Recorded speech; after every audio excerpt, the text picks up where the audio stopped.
AD has approved KC1400 Collective. Everybody want to hear me say that? This is what it's all about. They're around. They are supporting. The money is going directly to our student athletes. They're signing deals. They have contracts. Let's do it. I mean, without this collective, we won't be successful. We won't be able to sustain our student athletes. I mean, 1400 Collective have done a really, really good job of keeping a lot of our athletes here. You know, if you saw them sign a lot of our athletes, but we got to do our part. So I know after today, we're going to click that 1400 Collective. We're going to give one of those tiers, and we're going to make sure that we give to this collective so we can continue to give to our student athletes and support them and give them what I need. And I want to thank you all, Ken, TD, D-Core-C, T-Dub. Yeah, T-Dub, everyone that created and helped create it. I know I'm missing some names. Jackson State has a collective full throttle. They have a collective full throttle. And I mean, like, so they, you know, we won the national championship in 2023, and we were slowly but surely trying to get our collective going. Jackson State won it this past year. Their collective is full throttle. Like, it is full throttle. They don't want to lose. They don't want to lose anybody. We are trying to build a program for the next 10 to 12 years. It's not something that's overnight. We understand that the NIL and collective stuff has its role, it plays in it, but we are on the forefront of FCS football and attacking the NIL, attacking the collective. We got a very nice payroll at Jackson State, believe it or not. And I mean, our fan support, and we need more support. But we know that that payroll is attached to championships. You know what I mean? So we're not out here trying to recruit kids based on money, but we also want them kids to know if you come to Jackson State and you end up benefiting from the collective, benefiting from an NIL deal, we expect a championship out. On the field, we bring the energy. Ready to go.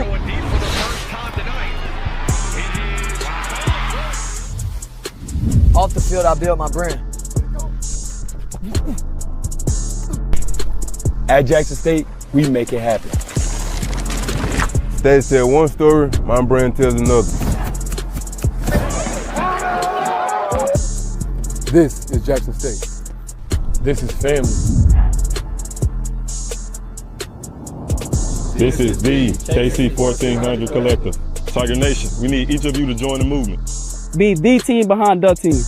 Support our NIL collective. Get signed up today. Visit www.KC1400collective.com. Be our love. Go Tigers.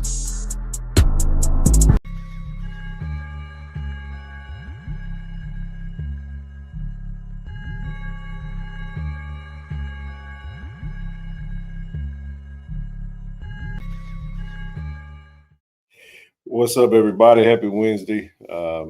Appreciate you guys for hopping on the stream. Make sure you hit the like button, share button, subscribe button. Pretty good show planned for you guys tonight. Didn't put anything out on social, you know. Y'all know where we be, what time we be. What's up, Brother Pope? Haven't seen you in the chat in a while, man. Hopefully you're doing well. It's Wednesday. Got a few things we'll cover. More specifically, we're going to talk about that good old article that D-Core-C dropped. TD somewhere trolling Joseph. Hopefully he had a good play. I'm not sure if he'll be on tonight, as we did discuss H-Town in the chat. But no, man, the show goes on, and hopefully D-Core-C will hop on tonight, and we can talk about the article since he wrote it. Got a call from Coach today talking about it. You know, we pushed it out and promoted it. Really good stuff, man. Just kind of a culmination of the season. Yes, they are on sale. The Legacy Bowl tickets are on sale. We're going to talk about that tonight as well. We're going to talk about the guys going to the Legacy Bowl. And, man, listen, we're going to open the stream up. You give your final thoughts on the season. Since we're talking about the article that D-Core-C put out, we'll touch on that tonight. I mean, it's some good stuff, man. I think it deserves its own show. But no, nevertheless, though, man, it's been a good day. We're going to touch on the portal updates as well. We had another big portal hit today from the football team, and we got the Chris Ball Classic going on this week. I'm not going back to Atlanta. Could have went, but I'm done traveling for the year, man. It's holiday season. KD, what's up, baby? What it do, big dog? Al B. What's up, brother? How you doing, man? But no, man, as you guys come in, make sure you hit that like button, share button, subscribe button, and then we shall proceed to give you what you need. Real quick, jump into these preliminaries, and then we're going to keep it moving. Friends of KC1400 Inc., if you like to donate, you can go to Givelify.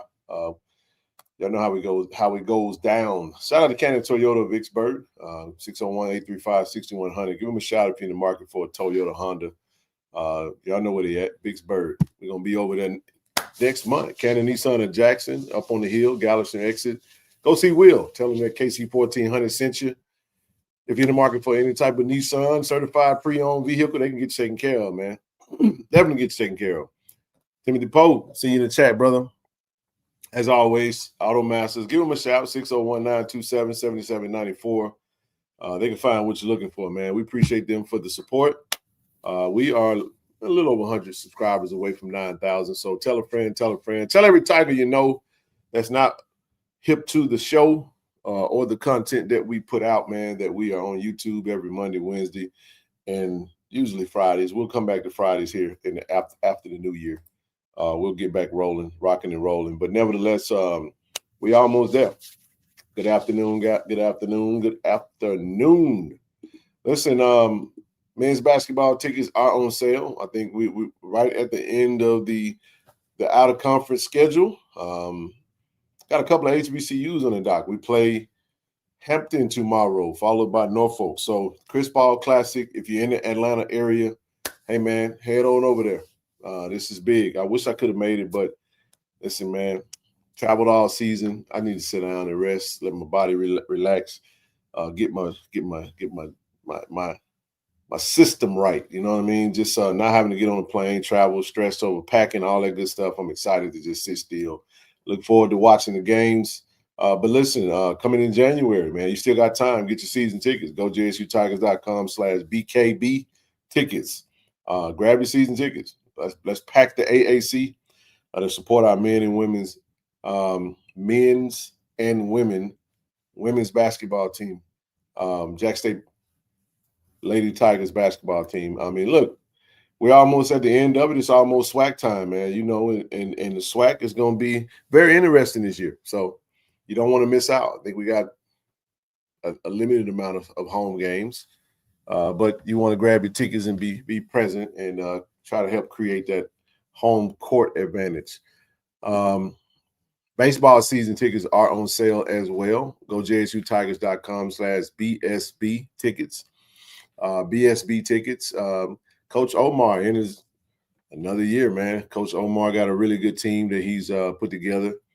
We're going to have y'all know Mo No's going to pull up on Tiger Talk. We're going to do a baseball show coming up soon. We'll have him on the show to talk about all that he knows. We got an ambassador, Tyree Reed. Excited to see him get on the diamond and actually show his talents. We got a really good roster returning. Coach Omar does a good job of recruiting a really good team. The roster sizes down to 36 players now. So I think that's going to affect everyone that's playing baseball in college athletics now.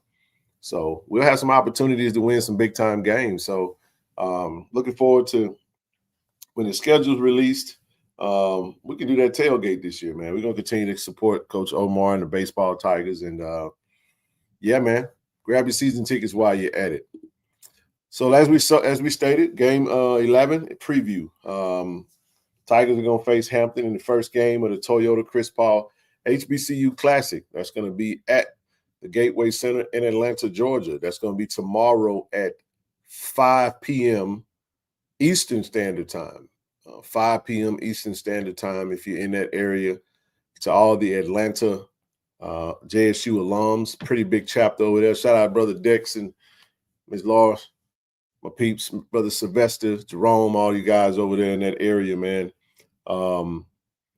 I know they're going to be in the plate. They're going to be in the building, man. Shout out. And then, too, if you're in the area, if you're going to be going to that game, we do have some marketing for you for Greenwood. So Greenwood is hosting an HBCU Classic after party at TGI Friday. That's on Camp Creek Parkway, Atlanta, GA, 3670 Camp Creek Parkway.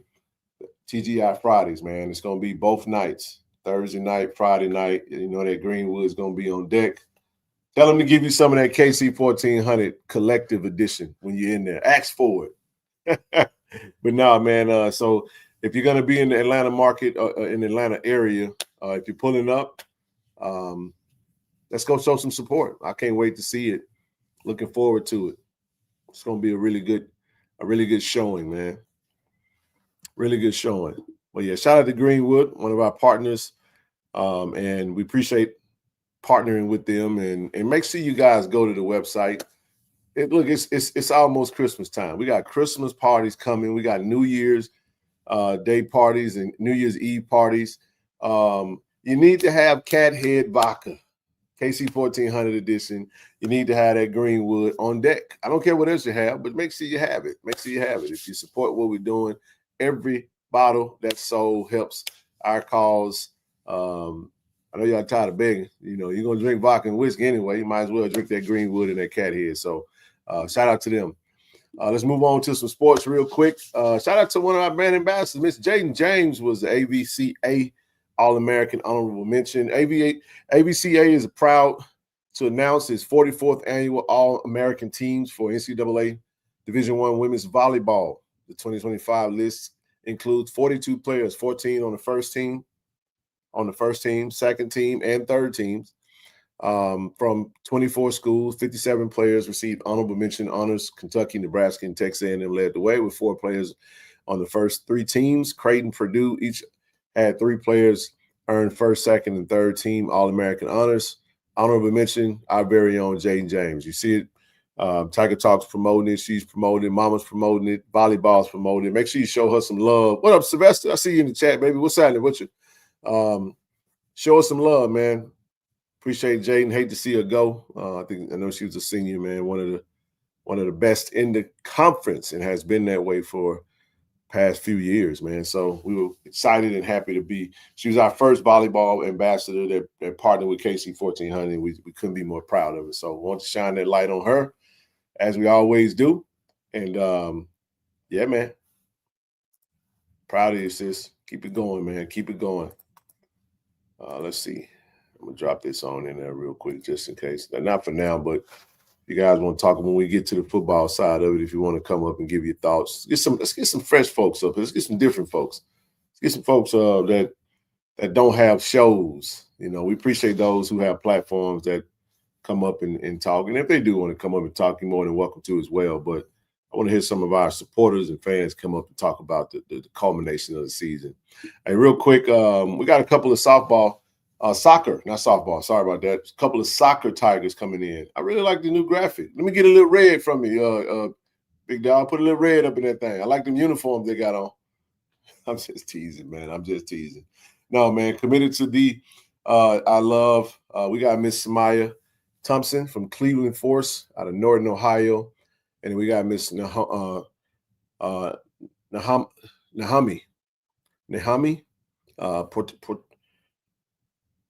Portillo, I'm going to say that. Naomi Portillo from the Houstonians FC out of Houston, Texas. Hey, look, man, Coach Tampler guidance, man, always, Dr. Ted, Coach, he always pretty much have a really good soccer team. We definitely plan on having some soccer ambassadors partner with KC1400 coming up in 2026. We're always excited to see new Tigers commit to Jackson State.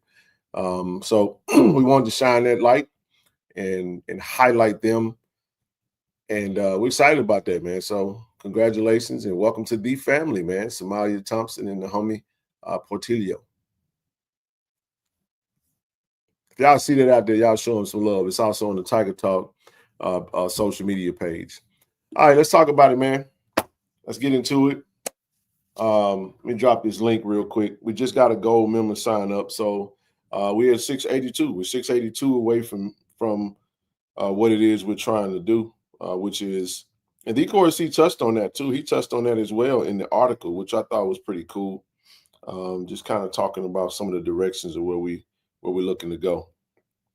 And if you're not in the chat, if you are signed up and you'd like to join the chat, listen, man, send us an email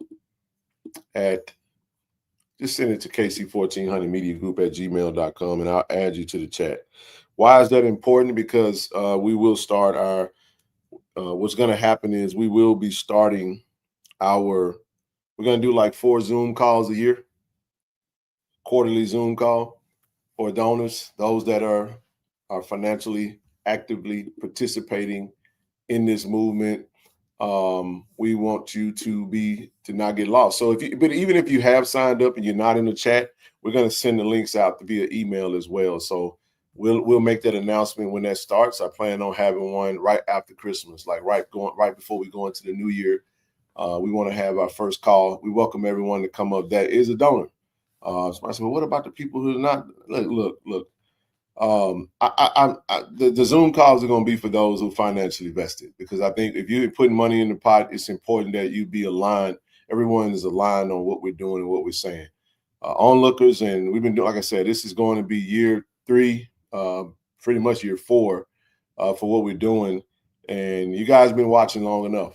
We don't need anybody that's not participating in what we're doing to be on. Now, if you got any questions, feel free to reach out to us. We'll be more than happy to answer any questions and talk to you about what it is that we're doing. We just don't want to flood the call with a bunch of folks that's just on there being nosy, looking, and ain't really planning on investing in what we're doing. So sorry, it's got to be that way.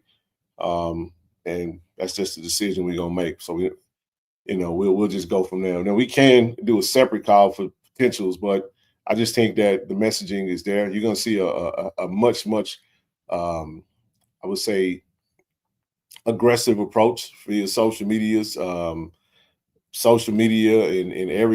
every form of message that you'll see, whether it be email, whether it be the show, whether it be social media. You're going to see a lot more messaging coming out next year with the collective. So, and we're going to roll out a newsletter in January. So we got some pretty cool stuff coming down the pipe. But the Go for Gold campaign, listen, the link's in the chat. Sign up if you haven't. Listen, that's what I'm talking about. Go for gold. Why do we want to go for gold? What are we talking about? The objective is this is our quickest way, quickest strategy that we come up with to get to $1 million in the pot. So I do want to address something though. I'm addressing it in the most professional way that I know how. I'll say this, I'll just say I will say it the only way I know how to say it. So when it comes to the collective, we're very transparent. We're very public and open. And the reason why we take this approach, we have to, because we have to show our work. When you're working in the HBCU community, it's easy to just drop a link and say support, get people to sign up, never give updates, never really give a full tally on what's being collected or what we're doing. I think this approach is birthed out of what it is that we're doing and what we've been doing since we've been on this channel. We crowd serve funding. So anytime you're doing stuff like that, you can you want to share that information publicly, in my opinion. But this is kind of how it happened, right? So we won the national championship last year. We got rolling middle of the year. We rolled out KC1400 Collective. Prior to that, everything was through KC1400 Media, right? Now, once we roll this out, we had really good momentum. We had a really good year. We win the national championship. What we're doing is absolutely working. But what tends to happen sometimes, your support start like this, and then it kind of does this, and then it does this. Because what happens sometimes, we get numb. Commitments it's a continual thing.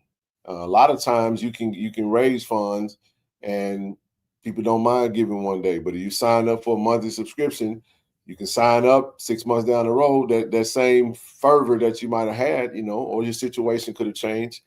But when you start hearing things like, that's anytime you hear negative rumors or that type stuff when it comes to what we're doing, the money and all that good stuff, kind of got a message the other day that just wasn't aligned with what the reality of it is. And the reality of the matter is that we maxed out, because that was our goal. We tried to get to 50. We tried our best to get to 50 athletes. That was our goal. We fell short by 4. And the objective is, so if someone was like, oh man, they don't really have a whole lot of money. We don't. We don't. We use every dollar that comes in, and we try to maximize every dollar to give it to every athlete that we possibly can. So our model is very simple. We don't have a collective like, say, a USM or Ole Miss that is designed to recruit. We don't recruit on the front end for the most part, in case you guys hadn't figured it out. We take care of Tigers that's in the room because that's the model that we fit. So if we want to recruit with money, we need more donors. We need more donors. And honestly, I mean, we can Brother Sealy, if you out there, man, you can go ahead and click that link. You come on up as well, man. Because I want to expand on the conversation. I really do. And I said a lot in the chat. If you were in the chat, I actually left a couple of audio messages in the chat, just kind of giving my thoughts on some of the things that might be said. So towards the end of the month, the end of the year, right? The way we did our the way we did our business, I'll say it that way. When you're deciding what you're gonna do, you're deciding it based off of the support that you have, right? But if the support changes, what you're able to do kind of dwindles. If the support dwindles, what you're able to do dwindles. So when we start raising more funds to take care of what it is that we need to take care of, you have to know that it's not because we didn't do what we were supposed to do. It's that we had to adjust on the fly because those who committed to being financially supporting it dwindled down. Does that make sense? So if I have, let's say if I got 100 supporters, and with this 100 supporters, we say we're going to take care of 5 athletes, but that support has to go from January to December. And when I get to March, or when I get to June or July, I no longer have 100 supporters. I now have 75 supporters for whatever reason, right? Chances are I might go from 5 athletes down to 4, or we stay at 5 and say, okay, we got to, hey, other 75, we need to dig a little deeper to make sure that we meet the mark on our commitments. And we're going to do that every single time. So I just want to make sure that people understand that, is there a special chat or text group for certain for the limit specifically? No, we're not ever going to specify a chat for a particular level. And I won't. No. The Go for Gold campaign is not to highlight that the gold members are higher than the silver, the bronze, or the digital. The Go for Gold campaign is strategic for us to take a number and say, if we get this amount of people, that has nothing to do with the gold, the silver, the bronze. That's lanyard. That's extra. We want every level. But the Go for Gold is a catchy phrase, and it's centered around saying, hey, if we can get just 750 gold, not just, but if we get 750 at this number, we can hit this goal. And this is from an alum that had an idea, and I was like, this is a pretty cool idea. I love this. Let's do it, right? And we rolled it out. So this is the route that we're going to take. And since we've started, family, we've increased our gold membership by 18 members so far. So you do the math on that. It works. And we're going to continue to provide daily updates because let me tell y'all something, man. There are P4 schools, G5 schools. So no, to answer your question before I go there, there's one chat. Just one chat. Is where we talk NIL. We're not going to put sacred information in the chat. It allows us to have immediate, quick dialogue with those who are interested in being a part of the conversation. We use a particular app. Maybe if you don't like notifications, you probably don't want to be in the chat because it happens. You might have to mute it and come back to it. But it's our quickest way to communicate, not being email, not being social media, not being YouTube, right? So if you want to be in a part of that, like I said, shoot me an email. I don't mind sending you the link and you can join us. Now, the chat is only for collective members. It's not for someone interested in joining the collective. Join the collective, then join the chat. It's that simple. It's our way of communicating. But it's a lot of information that's disclosed and discussed in there, all NIL dialogue. If a player leaves, we say, hey, we share that information. But my mindset right now is don't complain, get active. If you're hurt behind, and quite frankly, I gotta say this, I'm just not interested in listening to no alum or anyone, nobody, no fan or nobody. If you're not financially supporting the mechanism in place to stop players from leaving, then with all due respect, I'm just not interested. I could say it a more, emphatic way, but I'm gonna be respectful and say I'm just not interested in a dialogue. We have something that's in place, that's tried and true, that is fail proof, and it works in partnership with the university. And the only way you can care, in essence, is to support. It's just that simple.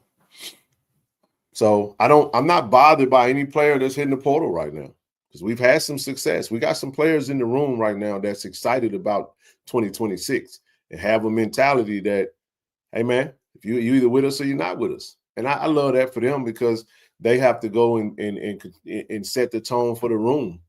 We want Tigers that want to be Tigers. And listen, I say it like this: the transfer portal is a new thing. There's so much money out there. You can't blame a good player on the FCS level for taking a chance. Every team in the SWAC is getting hit with the portal. Every team in the SEC is getting hit with the portal. Every team in the AAC, the Sun Belt, Conference USA, everybody's getting hit with portal. And that's why I wanted to talk about Corey's article, because it's not just Jackson State. We have to change our minds on how we think about college athletics. It is changing every single day right in front of us. You're either going to be a pissed off spectator, or you're going to be a motivated supporter that's going to say, you know what? We're going to support what we're doing. We got this over here, and this right here is tried and true. Because I can tell you, it would be more in the portal if there wasn't no KC1400 Collective. Take it how you want to take it, What's going on, my good brother? Good to see you on. Hey, what's up? Can you hear me? Hey, man, I can hear you loud and clear. I wanted to have somebody on that could I know TD is out tonight, and just wanted to add some range to the conversation. You know what I mean? Because when we have these conversations, I hate I don't think people understand, Brother Seeley, how uncomfortable that this can be sometimes. We are public. And not only are we public, you're also talking about a nonprofit that is also public. Your records are public. Your mission is public. Your social media is public. Your push is public. Public. So it requires a level of professionalism. It requires, a level of you got to cross your T's and you got to dot your I's, and you have to move with carefulness, because now that I have you on the screen, this is something that I really wanted to say. And this is something I don't want anyone to get offended by, but this is just the reality of it. Anytime you are working in a progressive space in our community, it comes with certain things, man. You have to be careful with certain things, because in our community, we don't give us a lot of opportunities for error. We just do not. And one thing I will never, there's something that's non-negotiable, is my character and my reputation. I don't play with people's money. We ain't finna do nothing unethical. We got professionals that's all older than me. You know what I'm saying? That's not finna play about nothing like that. So we take stuff like that seriously. And then when you working, especially at a Jackson State, where recently there was a big figure that was coaching in the building that left on some damagingly stated things, right? Where our public brand took a hit because of some untruths. And then sometimes when there's untruths, it's hard to get that back, man. People will piss on your name and will say you're guilty. And as soon as you prove your innocence, the correction is never allowed as the allegations, bro. It's just how it goes, right? So when you're going into a space, when you're doing what we're doing, because what we can do is say, to hell with all of this. It is what it is. I've been going back doing what I was doing. Y'all figure it out. And then we're going to be all sitting back looking stupid, right? But no, that's not the calling. So But I wanted to make sure people understood what we were doing. We're just being strategic and trying to move the needle every single year because you don't want to get stale. When you get stale, people can't hear you anymore. It just sounds like you're begging. And that's not what it is. It's NIL, it's name, image, and likeness. We want to meet with business owners that have Jackson State degrees, right?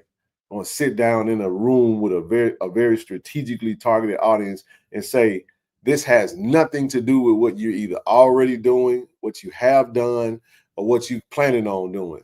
This is name, image, and likeness fundraising that can absolutely directly affect whether a player stay or whether a player comes or goes. It's just that simple. I'm seeing coaches from Power 5 program. I just listened to PJ Fleck, the head coach of Minnesota, have a 3-minute soliloquy on the internet. I just watched the head coach of Missouri. I just watched the head coach of UTSA. I'm watching coaches come out and talk about we are in said college football is sick. There is no collective bargaining.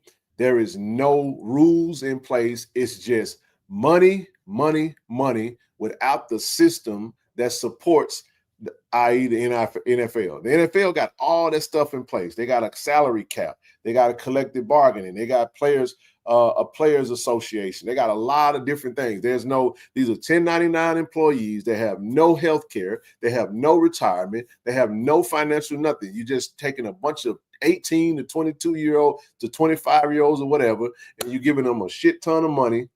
And you got people that's popping up, becoming agents, representing folks, asking for 20, 30%, which is unbelievably ridiculous. It's not even standard market.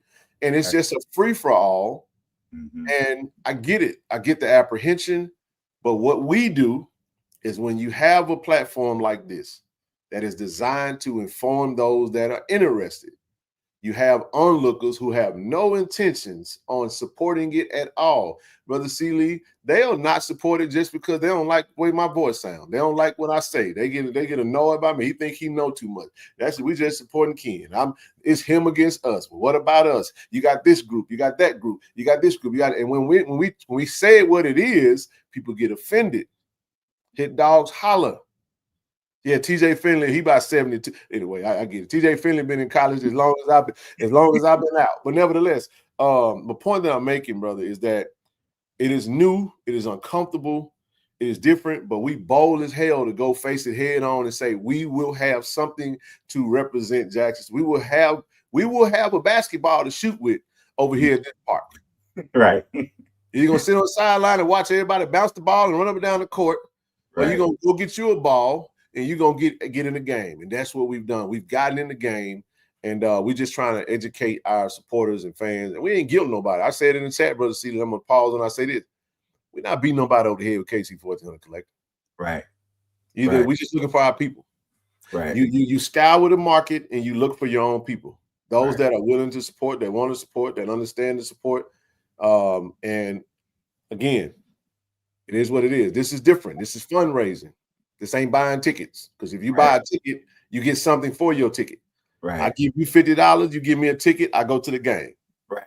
Fundraising is I give to an idea, knowing that I'm probably going to be the last thing that gets a benefit from what my money that I just gave. That's exactly. Good to talk to you, brother. Welcome up. Hey, well, so yes, amen and ashe. I'm gonna tell a story. I've told it before, but I'm gonna tell it from a different angle, and most people will get it, but I want to tell it from a different angle. When I was I think I was like 10. I know I wasn't 12.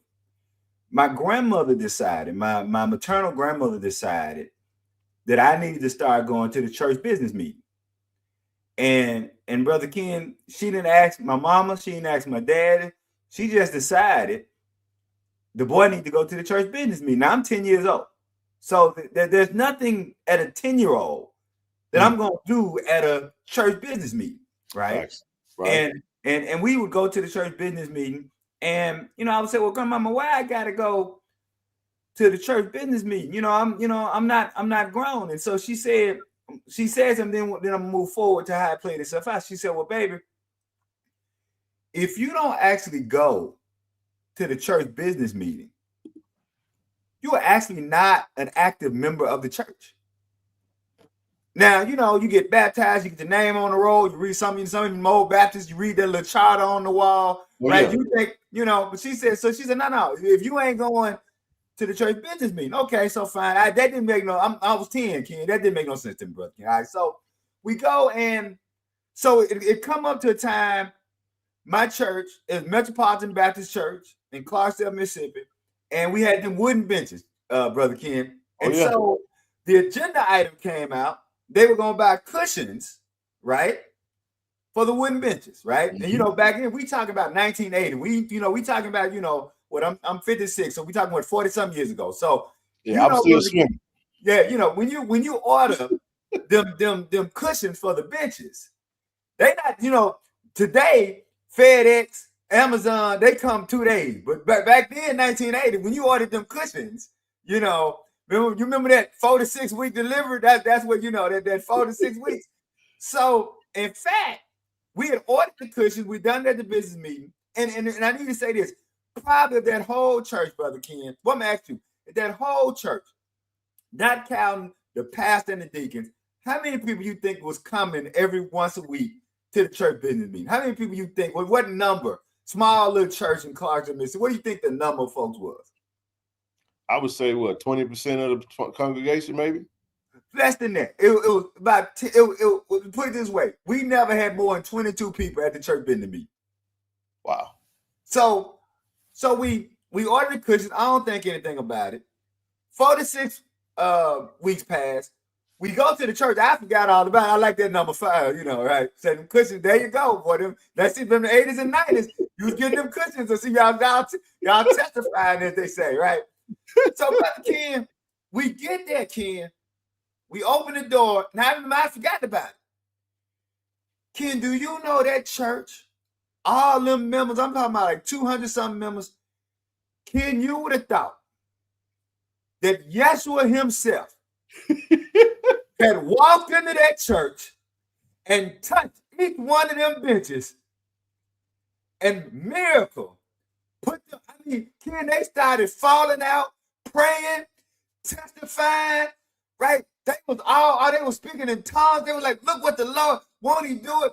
And I turned to my grandmama and said, yeah, we voted and ordered them 6 weeks ago. My grandma said, shut up, boy. This way you got to come to the meeting so you know what's going on. You see my point, Brother Ken. They thought it was a miracle that those cushions had arrived. They really thought that Yeshua had come in and performed a miracle from them cushions to be there. Connecting this to your point, Brother Ken, there are a lot of Jacksonians who actually think it was a miracle that we won a national championship. There are a lot of Jacksonians who think that it's a miracle that we've won at least 7 games under Coach Taylor's leadership. They don't understand the business meeting, right? That has happened all 3 years. They don't understand. And so what happens is people who don't attend the business meeting, people who don't understand the process of success, right? People see success, but they don't understand the process to success. So they really just think you just show up and it just happens. And so what I would say, and I know I don't have to encourage you and KG Dub and TD and Sister Rochelle and D Corsi and everybody. I don't have, but I just want to say this, that unfortunately, Brother Ken, to make another analogy, KC1400 Collective has to be like that new restaurant. Now, I'm going to tell you what I mean when I say like that new restaurant. Ken, how many times have they put a new restaurant in your city and you pass it 8-9 times going, that's where I could have gone to dinner, right? That's why they say most businesses go out of business within the first 3 years. That's right. Because what has to happen is you have to get into the zeitgeist, right? You have to get into the mentality. And so although KC1400 Collective has been doing this great work for 3 years, unfortunately, people are still treating y'all like the new restaurant. And like, so when you combine the fact that most people not used to going to the business meeting with the fact that this is a new idea and they still have not gotten an understanding. That's it. They still have not gotten an understanding that complaining doesn't solve problems. That's the third problem, is that most people don't understand that complaining doesn't solve problems. Being an online internet warrior doesn't solve problems, right? They think that I went online, I defended my school online, I've done my job. Well, as we all know, thank you, my goodness, faith without what, Brother Ken? That works. So faith without works. And so what that scripture is saying is, and I can be guilty of it too. I can say to Brother Ken, bless you, but and I don't know why my unreligious self is quoting scripture here. The scripture says, right, but if I say bless you, Brother Ken, what does the scripture? The scripture say, if I say bless you to Brother Ken, but don't put nothing in the pot, I'm proving I have no faith. Right? It says that if your brother tells you he's hungry, and you tell your brother, I'm gonna pray for you, and don't feed your brother, you have proven you have no faith. And so I think that those three combined elements, right? We're not used to going to the business meeting. We're not used to this new idea. And we actually think that complaining is problem solving.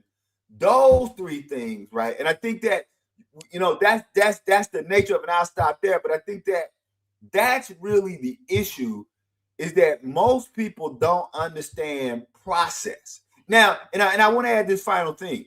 And this is easy for me to say because I don't have one, right? So I'll admit that what I'm about to say is easy for me. Most people who support teams, whatever your team is, your basketball team, your football team, whatever, they like to speak in first person. My team, what we did. Yeah. Well, the truth of the matter, Brother Ken, unless you are owner of a professional team, the only team you really own is your college team, right? That's right. I'm trying to pick a team. I know a lot of people. I'm trying to pick the Patriots. Not your team. You can say us when you're talking about the Patriots, but that's not your team because you don't own the Patriots.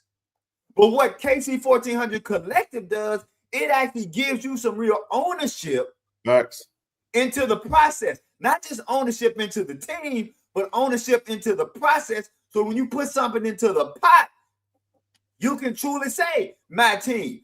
When you buy season tickets, you can say, my team. When you buy season parking, you can say, my team. And when you go for the goal, you can say, my team. If you're not doing any of that, you don't have season tickets, or if you're not doing 40 by 40, or if you're not doing go for the goal, you really don't have a team. Because as my grandmother said, if you're not going to the business meeting, you actually not a member of the church.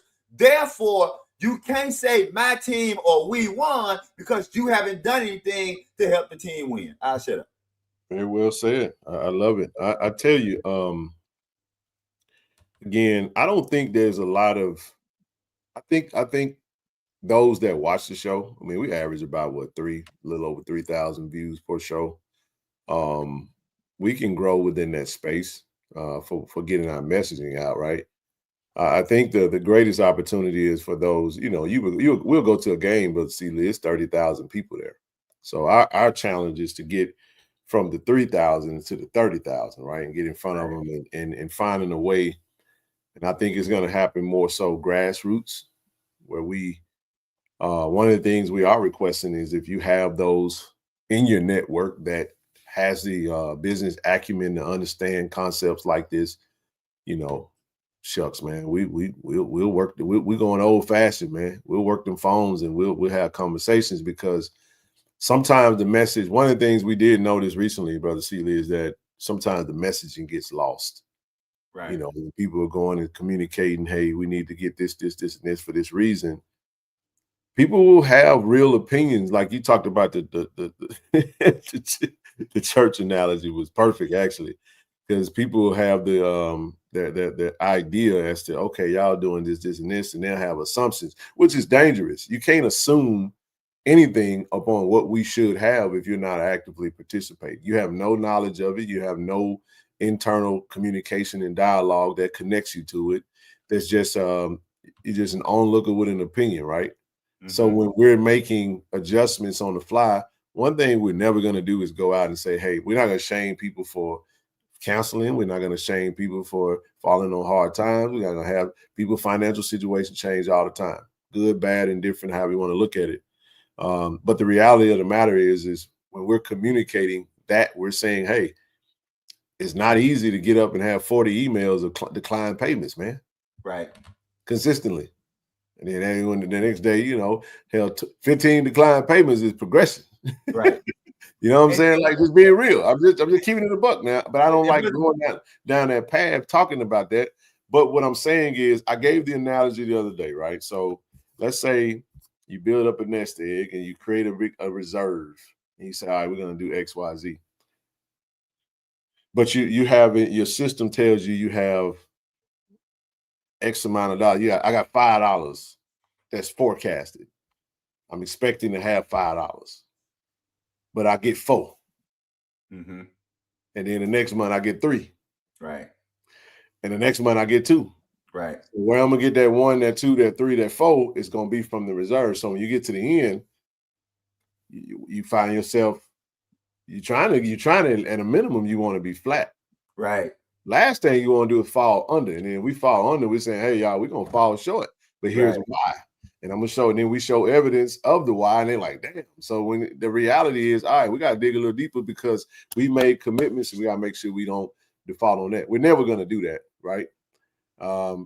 You're also dealing with a pretty savvy business-minded person, along with other business professionals, man. We have credit. We got all kinds of stuff, man, that's in place to protect us from those types of things. We just never want to go that route.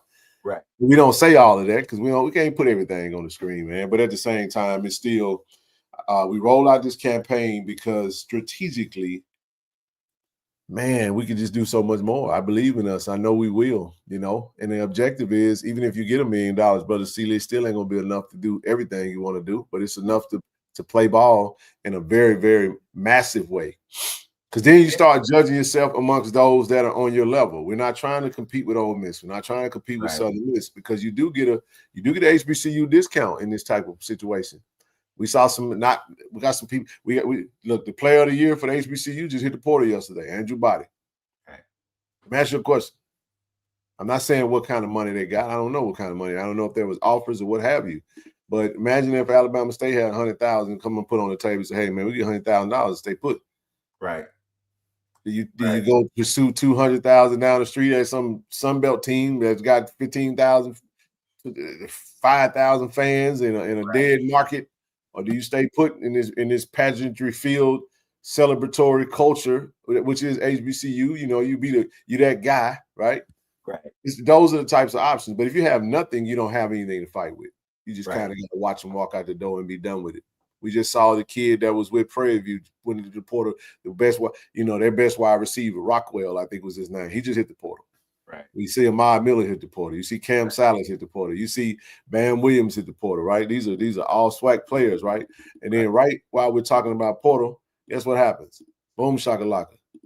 Starting wide receiver hit the portal today, Jamil Gardner. Let me tell you something about this kid right here. This kid been getting poached since the middle of the season. Wow. I'm just telling you what we know. Been poached for a minute. Schools there was one time in the season, it was a home game. I'm not gonna say which home game it was. Bethune-Cookman. After the Bethune-Cookman game. Let me say this. Do you know some 12 teams had already reached out to this young man? Wow. That's the world we're in now. Right. They'll sit there and watch your roster. Do you know that they have teams that have actual talent scouts? Yep. And all their job is to go and farm the portal and look for talent at lesser schools like FCS programs and say, oh, they got a good wide receiver down there in Jackson. Oh man, that quarterback over there in Jackson. Do you know that our quarterback? Come on now. Right. We losing the general, but guess what? We got a young star in there sitting in the room too now. Right. Let me ask you a question, Brother Seeley. You think he ain't got calls? Look here. They backed up. I can tell you right now, I can give you at least 4. Yeah, they backed up. At least 4. I could throw some figures out there. I'm telling you dollar amounts that have been offered already. And I'm just telling y'all. So it's a dog eat dog world we're in now. It's just kind of how it is. So we can sit back and just, because let me tell y'all something. We're not going to give the fans of Jackson State University are not going to give our coaching staff a pass. Nope. They don't give them a pass. They don't do something right. They're going to get on the internet. They're going to tear them up and down. They're going to rip them to shreds. Every aspect of the game is going to be dissected with a fine-tooth, microscopic, you know what I'm saying, comb. But coaches, there's a saying that said, Jims and Joes, make the X and O's look real good, don't it? Right. Jims and Joes make the X and O's work, man. You got to have some dogs in the room, man. Exactly. Best roster in the swag usually give you best chance to win. The teams that them one-loss teams in the conference had pretty good rosters, man, and they had good coaching to go along with it. So I'm just saying, man, it was said some swag school obviously for the it's possible. Right. They call it. Look at Jason. Jason over there every day, just like some of us, man. They call every day, bro, every day, all day, every day. Right. And these young men are put in certain situations, and I got to keep telling them. See, Lee, I'm telling you, they pay for depth. Yep. They will pay for depth. Yep. So see, these young folk that's at our level, I have to make the decision. Do you want to play? Hey, he is. Man, you give Joseph a hard time, man. I did. Hey, real quick, I'm gonna finish this thought. Welcome to the show, man. I wasn't sure if you would make it or not, but we are glad to have you on, man. But no, I was saying that at this level, damn, do you sacrifice your playing time for 25, 30, 45, 50K? That's kind of some of the decisions that these young men have been put into. Some of these decisions, because they're not just telling them, hey, I'm gonna give you 50. They telling 5, 6 other ones the same thing because they got disposable income that they can waste on roster, and they'll get 6 or 7 new bodies in the room and say, y'all go compete. Y'all gonna determine who play. And guess what? Now you're sitting on the bench. You're getting a check, but you're a bench rider, never to be heard from again. And I know it's with every player, I'm different. I'm that guy. But anyway, thoughts on that. Come on. But again, let me say this about Jamil. Love the kid, man. Met his father. I've had multiple conversations with him. Brand ambassador. Just a great kid, man. You hate to see him go. Gonna miss him a lot. And we absolutely wish him nothing but the best. Left the right way, good terms, ain't burned no bridges. That coming directly from his coach. I'm just telling you that. Coaches are in situations where they got to respect the process and respect the market that they're in, because the coach is going, they're going to say, hey, man, we love you. Appreciate everything for you. If anything we can do for you, man, let us know. And what they're going to do. They're going to go recruit some more kids to come and fill their room. It's nothing they can do about it. It is what it is. And but to Jamil, man, to Brother Gardner, Senior, Jamil Gardner Senior, Pops, man, hey, it was great meeting him. It's all love, man, because we don't just meet with the parent, with the kids. We build a relationship with parents and everything, and we just wish them all the best, man. We hate to see them go, but I'm kind of emotionally numb about the portal right now because I'm just focused on who in the room and who coming to the room. That's just kind of how we got to be, and we respect those that leave. They leave, and however it goes. And hey, man, wish you the best. Love you, bro. See you around. Go Tigers. That's kind of how it goes. But I'll shut up, let you speak, and then let TD come on in and address the fan. Well, I'll let TD address him on this. Brother TD, I tried my best when I heard you Monday night. I was looking for a picture, man. I was going to scan and send to you when I was 10 or 11.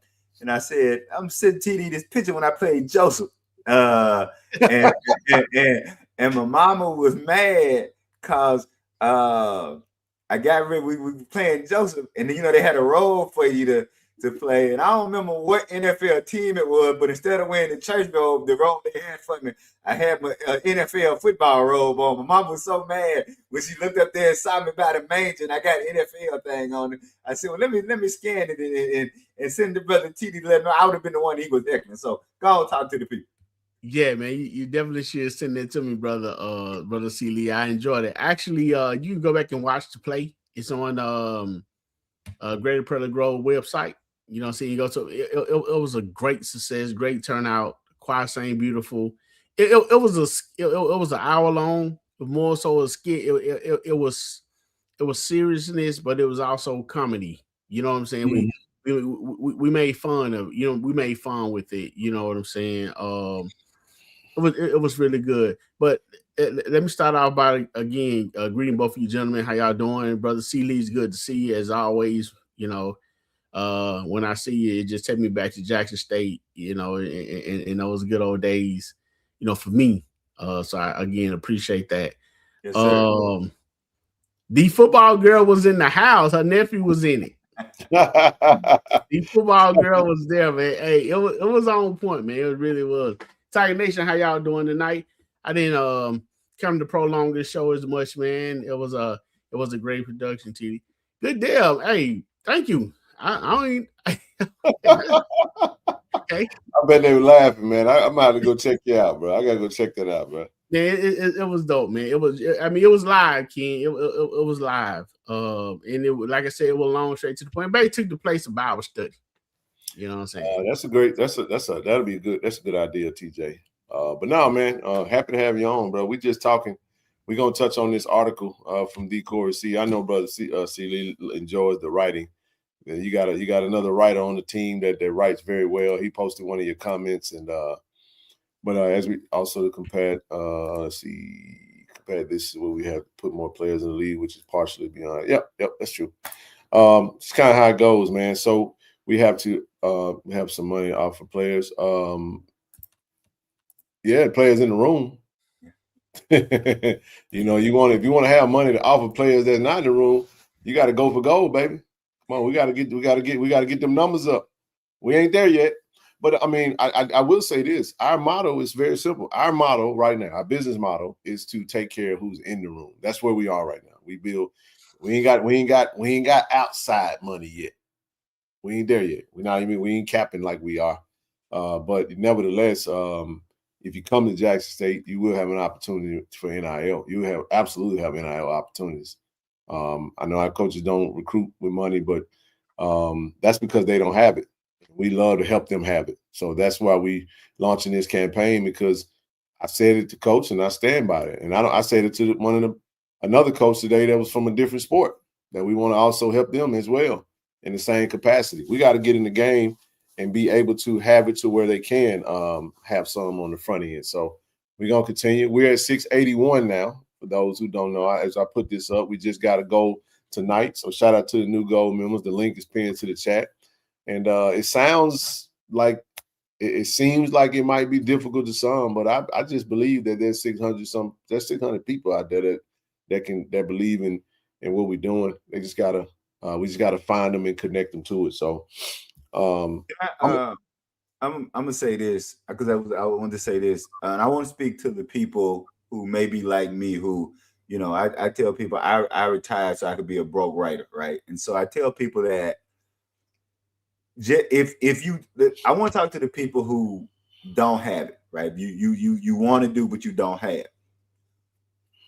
Hurricane Katrina taught me something, and that is, even when you think you don't have, you can always do something. And what I mean is, just because you may not have it right now, don't mean you can't tell somebody else about it.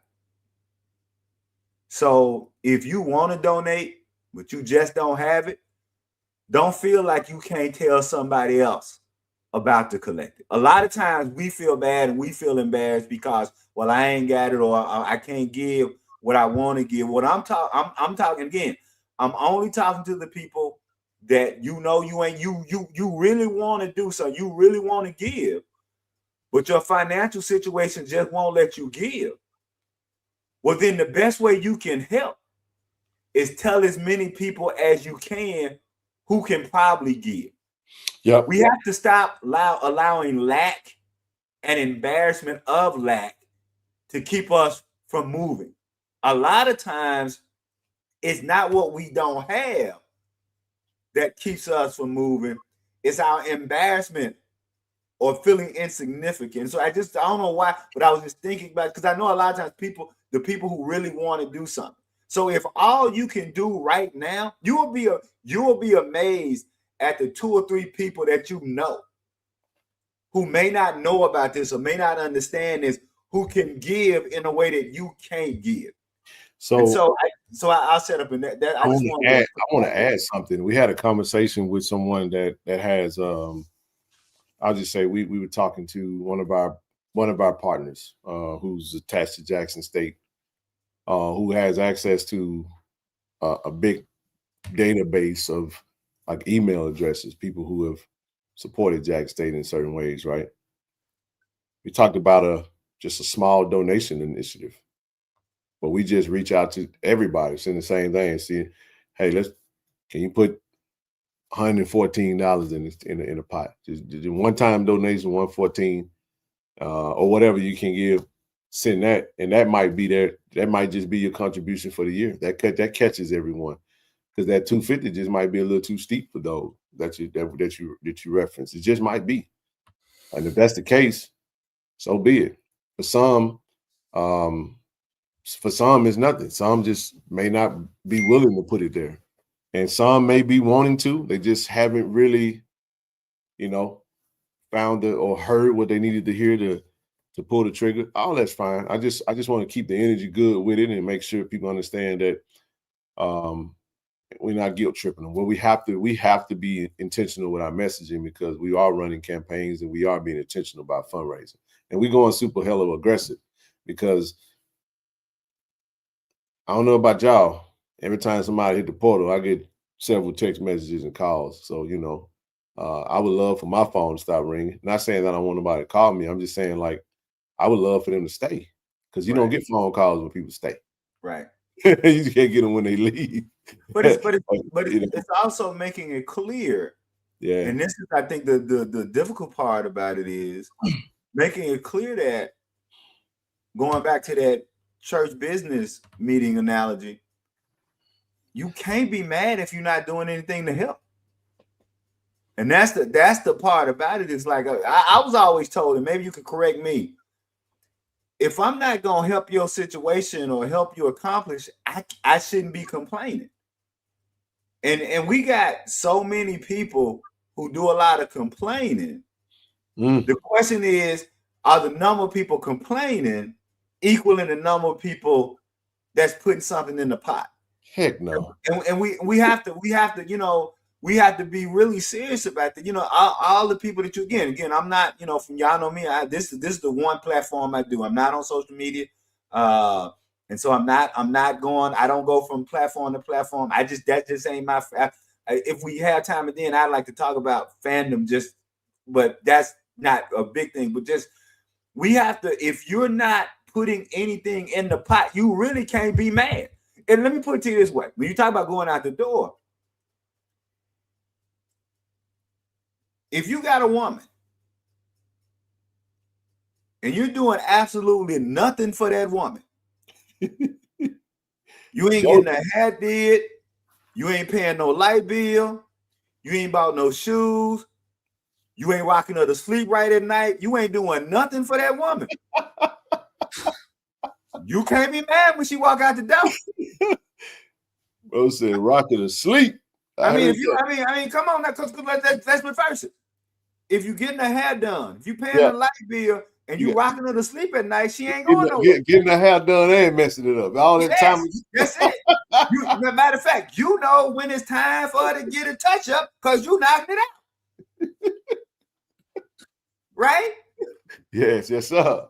See, I'm sorry, dog. I know you're coming fresh from J, man. No, man. No. I'm good. I'm listening. I mean, if you, I hear your point. If we can't really be mad when somebody leave and you don't say, well, what did I do to make sure they didn't leave? Right. And I guess, with the new style, I guess we don't know that old temptation. So I know you want to leave me, but I refuse to let you. If I got to beg and plead for your sympathy, well, begging and pleading in this day and age means putting something in the pot. Yeah. It means some financial assistance. And so we do a lot of complaint. Well, the question is, those of us who are complaining. Now, if you're not complaining, this not directed to you.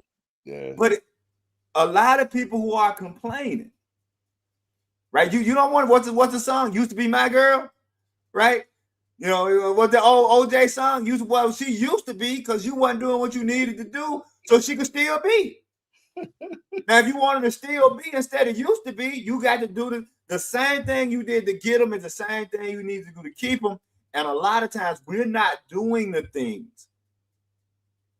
That's right, Justine. That's it. What did Cliff tell him? I will pay more attention to my woman. I will pay more attention.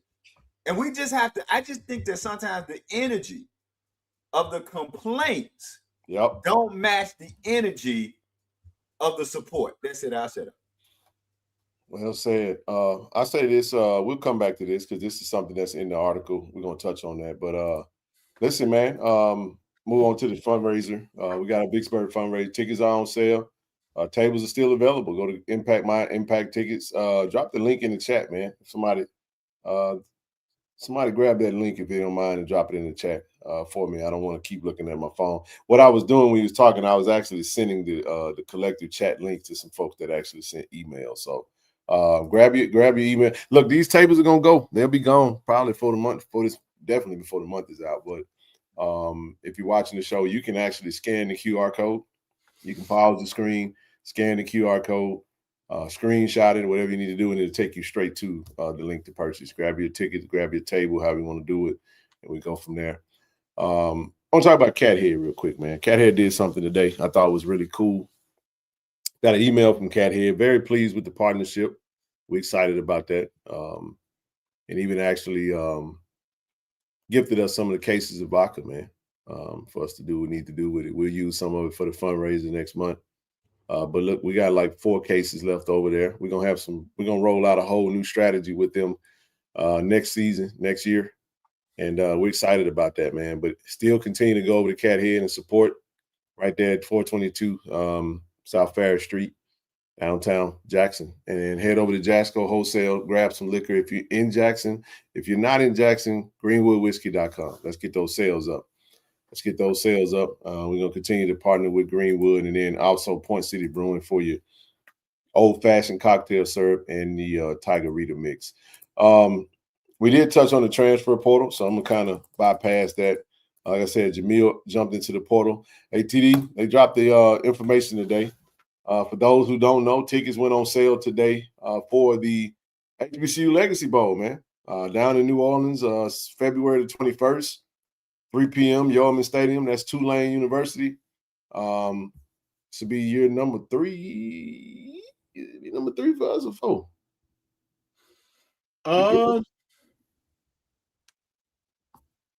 It'll be 4. 4. Because we missed the very first one.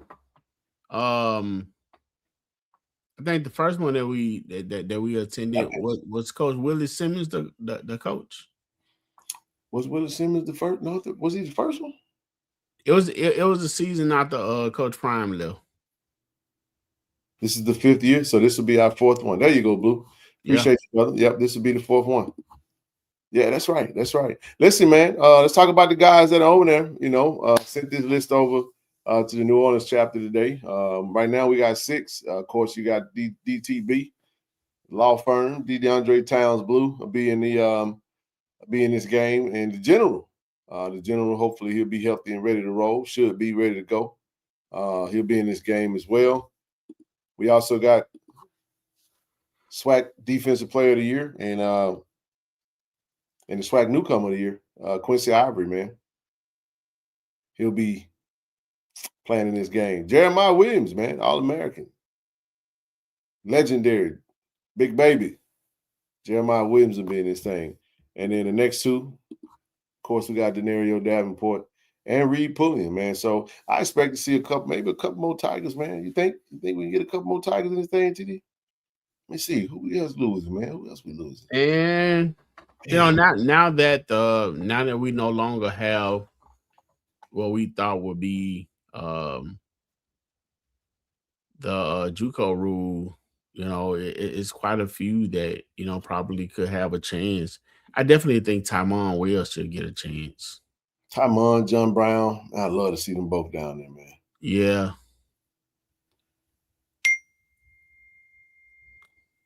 Oh yeah, them one-on-ones would be hard, boy. That was yeah, man. I agree. So listen, man. Listen, we're gonna be down there like we always do. We definitely gonna be down there. So make sure you guys get your tickets, man. It's gonna be some good stuff, man.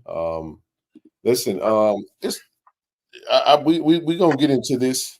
D Corey, see if you're out there, man. Come on up, bro. We inviting you up, man. You wrote it. Get your thoughts on it if you're gonna hop on it.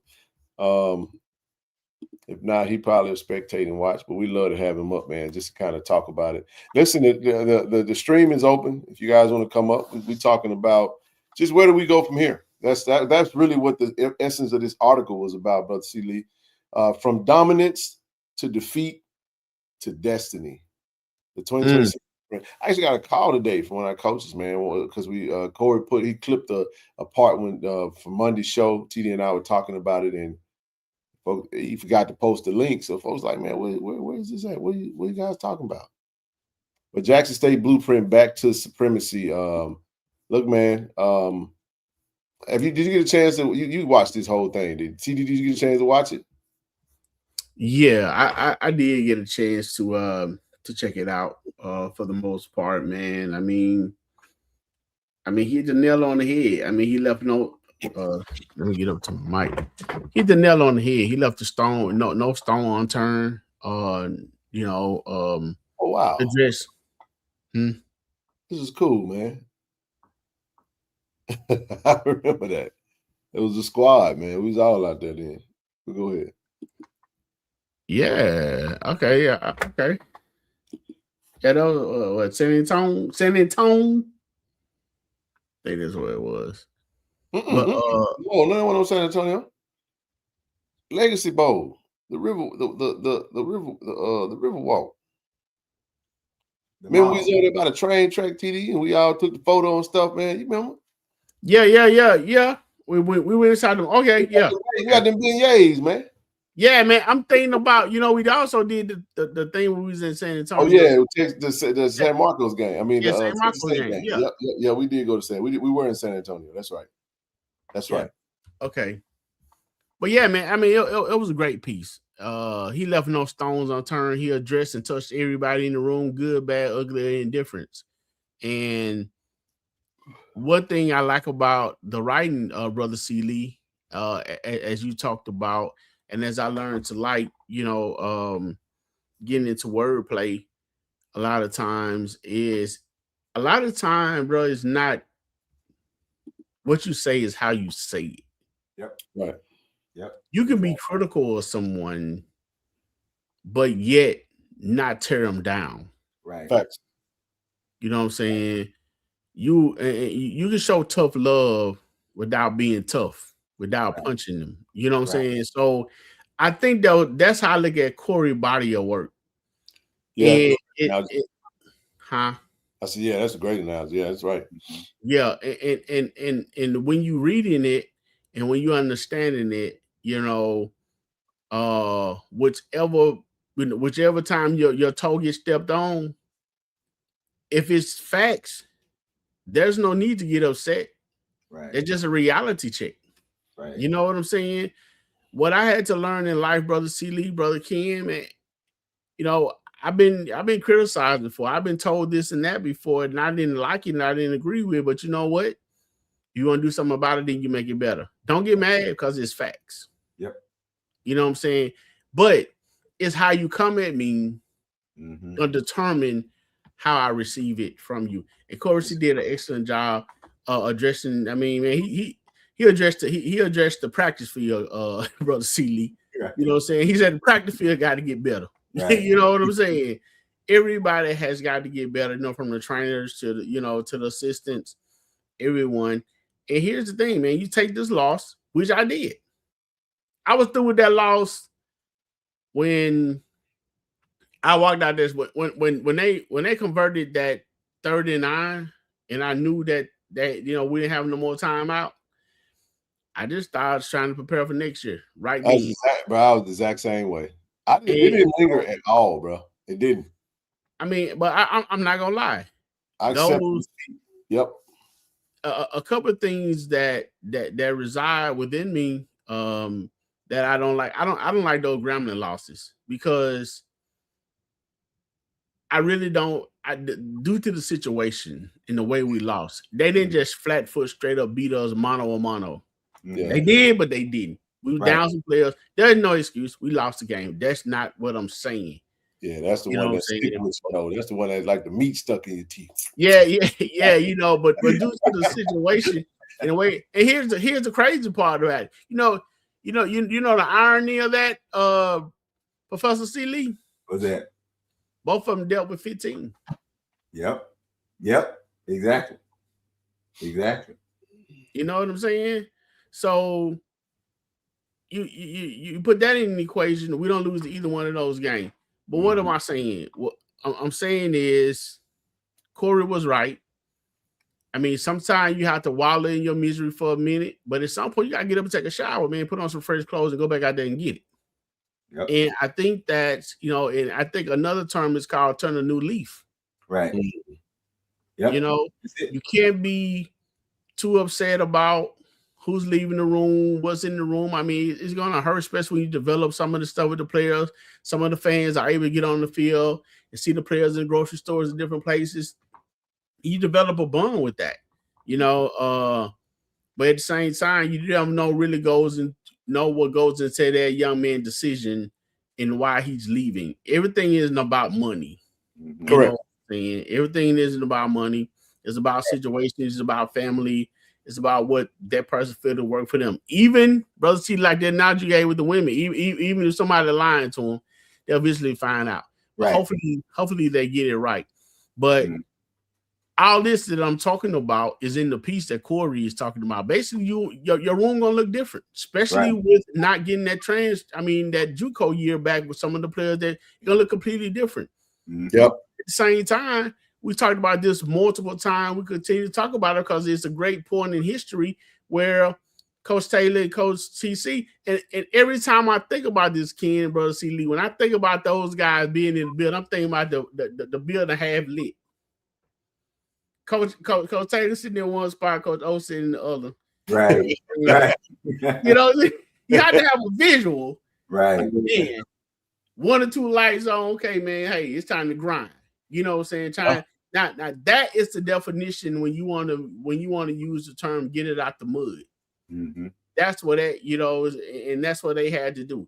So the point, the other point that Corey was making, it's been done before, and it's not like we are at completely rebuilding. It's not like Brother City, the land got to be surveyed and the trees got to be cut down and rebuild. A rebuild meant he had to rebuild the staff, the support staff, the everything. Look, man, uniforms, everything. It wasn't like that, but grass and dirt. I'm talking about and the damn tree stump where they cut the tree down and took that had to run. That no pun intended. They had to run pipe. They had to do. I was gonna say I ain't sure no grass there. I think they had to lay some sod. I don't know. So we're not there. You know what I'm saying? We have a foundation. No, it's not even close. It's not. You know what I'm saying? Nowhere near close. So great piece by Corey. Hey, let's jump into it real quick, man. Nah, I think you said it well, man. We were right there. But let's dive into it real quick, and we'll just kind of let it roll. From dominance to defeat, destiny, and like I said, we'll stop it. I'll stop it as we come to it, but I think he touched on it. When the final whistle blow on a season defined by lofty goals and expectations, repeating HBCU next champ, sound was muted by the stunning sting of defeat. SWAC championship game was supposed to be the coronation, the final step in route back to the Celebration Bowl, and the ultimate proof that Jack State football dynasty was a movement, not a moment. Sports don't adhere to a script, and the Tigers were forced to confront the unexpected, bitter reality of coming up short. On the season's bitter stage, it was an abrupt, soul-crushing end to that raised eyebrows and questions. The most important question: where do the program go from here? The answer is simple, yet demanding. Forward. But to move forward, the program must first look inward. And that's what TD was saying. Dominance is indefinite. Defeat isn't defining, and destiny doesn't disappear because of a disappointment. Jack State still sits in a position of power structurally, culturally, competitively, with expectation to turn pain into purpose and setback into supremacy. The path forward is not guesswork and journey, and that journey begins with a blueprint. So I like how he broke it down in phases here, right? Like TD said, we're not running from it. You feel it. We felt it. But then you got to release it, right? The agony and disappointment are real, but part of the road to recovery is emotional discipline. Reflect on the loss, but don't dwell on it. Respect it, but don't take it. Don't let it take up residence. The goal is growth, not grief. A few days of mental anguish is acceptable. A season of it is detrimental. Supremacy demand a short-term memory, a short memory. The period of sorrow is over. The time for work must begin. So recognize the positives. And this is something that I did like, because this is something when you're complaining, it's kind of the season I'm in, you know, a season of gratefulness. And when you're grateful, you don't really have a whole lot to complain about, because you're really kind of highlighting everything that you're grateful for. So, before, like you said, before you get into the recognizing positive, just kind of connect with Brother TD said. For me, it was released when I canceled my room, and I was like, "Well," I mean, the minute I canceled that room, I was like, "Well, on the next year." And you know, and maybe we all have those kind of rituals, right? It's we all play ball, and so we learn next play. Right, no matter how much you messed up the last play, you always got to be thinking about the next play. So yeah, I really appreciate the way DCC talked about, hey, it's okay to say I was disappointed. It's okay to say it didn't go like I wanted. Now the mature thing to do is, how do I turn and get focused on making it better? That's it. Absolutely. The JUCO rule is what TD was referring to, that we won't get the extra year from last year. So we talked about that. So I don't think that rule is going to be extended, to your question. So what are some of the positives from this season? 9 wins, another division title, SWAC Defensive Player of the Year, SWAC Newcomer of the Year, SWAC Co-Freshman of the Year, 10 postseason All-American nods, FCS Football Central Freshman All-American, HBCU All-American, one of the top rushing attacks in the country, one of the top defenses statistically in the country. That's not a collapse. Stop there for a minute. Stop there for a minute. Yep. Because I want to go back to a question that you asked. You asked this question 3 times. And looking at what's on the screen, I remember you asked, "So, are y'all enjoying this season?" I knew people weren't. I was listening to what they were saying. I was like, this is not fun to a lot of people. And when you look at what's on this screen here, we won 9 games. We won the East. Now, again, I know we want to hang ultimate banners, right? We want to be like the Lakers and the Celtics and whoever, the Patriots. And, you know, we want to hang championship banners. We don't want to hang division titles. And this was before the loss, the question was asked. Yeah, exactly. But like you say, I think a lot of times we get so caught up, and I want to highlight this. We get so caught up in arguing with other people from other schools that we forget to enjoy and love ourselves. Yeah. And what I would caution Jackson State fans, don't be like those other fans that hate Jackson State more than they love their own school. That's a fact. I'm going to say that again. Don't be like those other people who hate Jackson State more than they love their own school. Enjoy. We are in the midst. We are still in the midst of a great time of Jackson State football. And if we didn't enjoy this season, that's on us. I'll shut up. You know what? I'll say this about it, Ken and C. Lee. One thing that I was thinking about what you said about the fans, Brother C. Lee and Ken. I won't be long here. I think a situation is I'm not a trash talker. I'm not a big trash talker. I want my team to win. I expect my team to win. But at the same time, I'm a realist and realize that other team is there to win also, and they feel like they can win. You know what I'm saying? Both locker room praying, both locker room, you know what I'm saying, want the best out of their, out of their players, their teams, and their coaches. So, I don't get into, but I think what a lot of people mess up, to go along with what you were saying, Brother C. Lee, is they put so much energy into talking trash to other people, other teams, to their expectation is so high to where when it don't meet their expectation, then they go to an extreme low. You know what I'm saying? But that's a decision they made. And I'm not gonna stop your passion from loving your team. I mean, some people get, a 3-up from trash talking, they people even gamble on it. So it is what it is. So I'm not tripping on how you feel about that. But that's where some of this come from. At the same time, when you ask that question about are people enjoying the season, I think the question, to answer that question, you know what I'm saying, from just being around and analyzing, watching, talking, I think it was a situation where we never felt the control of dominance that we always preach. And I think that's what it was. And each game draw near and near to almost not made it. So it left people on edges. They was on edge. So that's where maybe, I guess, some of that question may come from. Because does that make sense, King? No, it does. I think I thought one of the things that I was witnessing, I was enjoying the winning, but I also was factoring in that we were the hunted. Man, we were getting everybody's absolute everything. And like they wouldn't go away, bro. Like we couldn't put nobody away and they wouldn't leave. You know what I'm saying? It was like Michael Myers, or Jason, how you running from the Joker and you turn around and they pan the camera and he's still walking at the same pace and he like right behind you. That's what it felt like. And it was like, God damn, we can't. But like my man just said, too many penalties, too many callback touchdowns. We left a lot of meat on the bone, points right before the half. It was just a collection of things that was just mood killers. Yeah, but I would say this though. And again, it's not to make excuses, and it's not to say we didn't cope. Go look at the last 3 games before the general gets hurt. Yeah.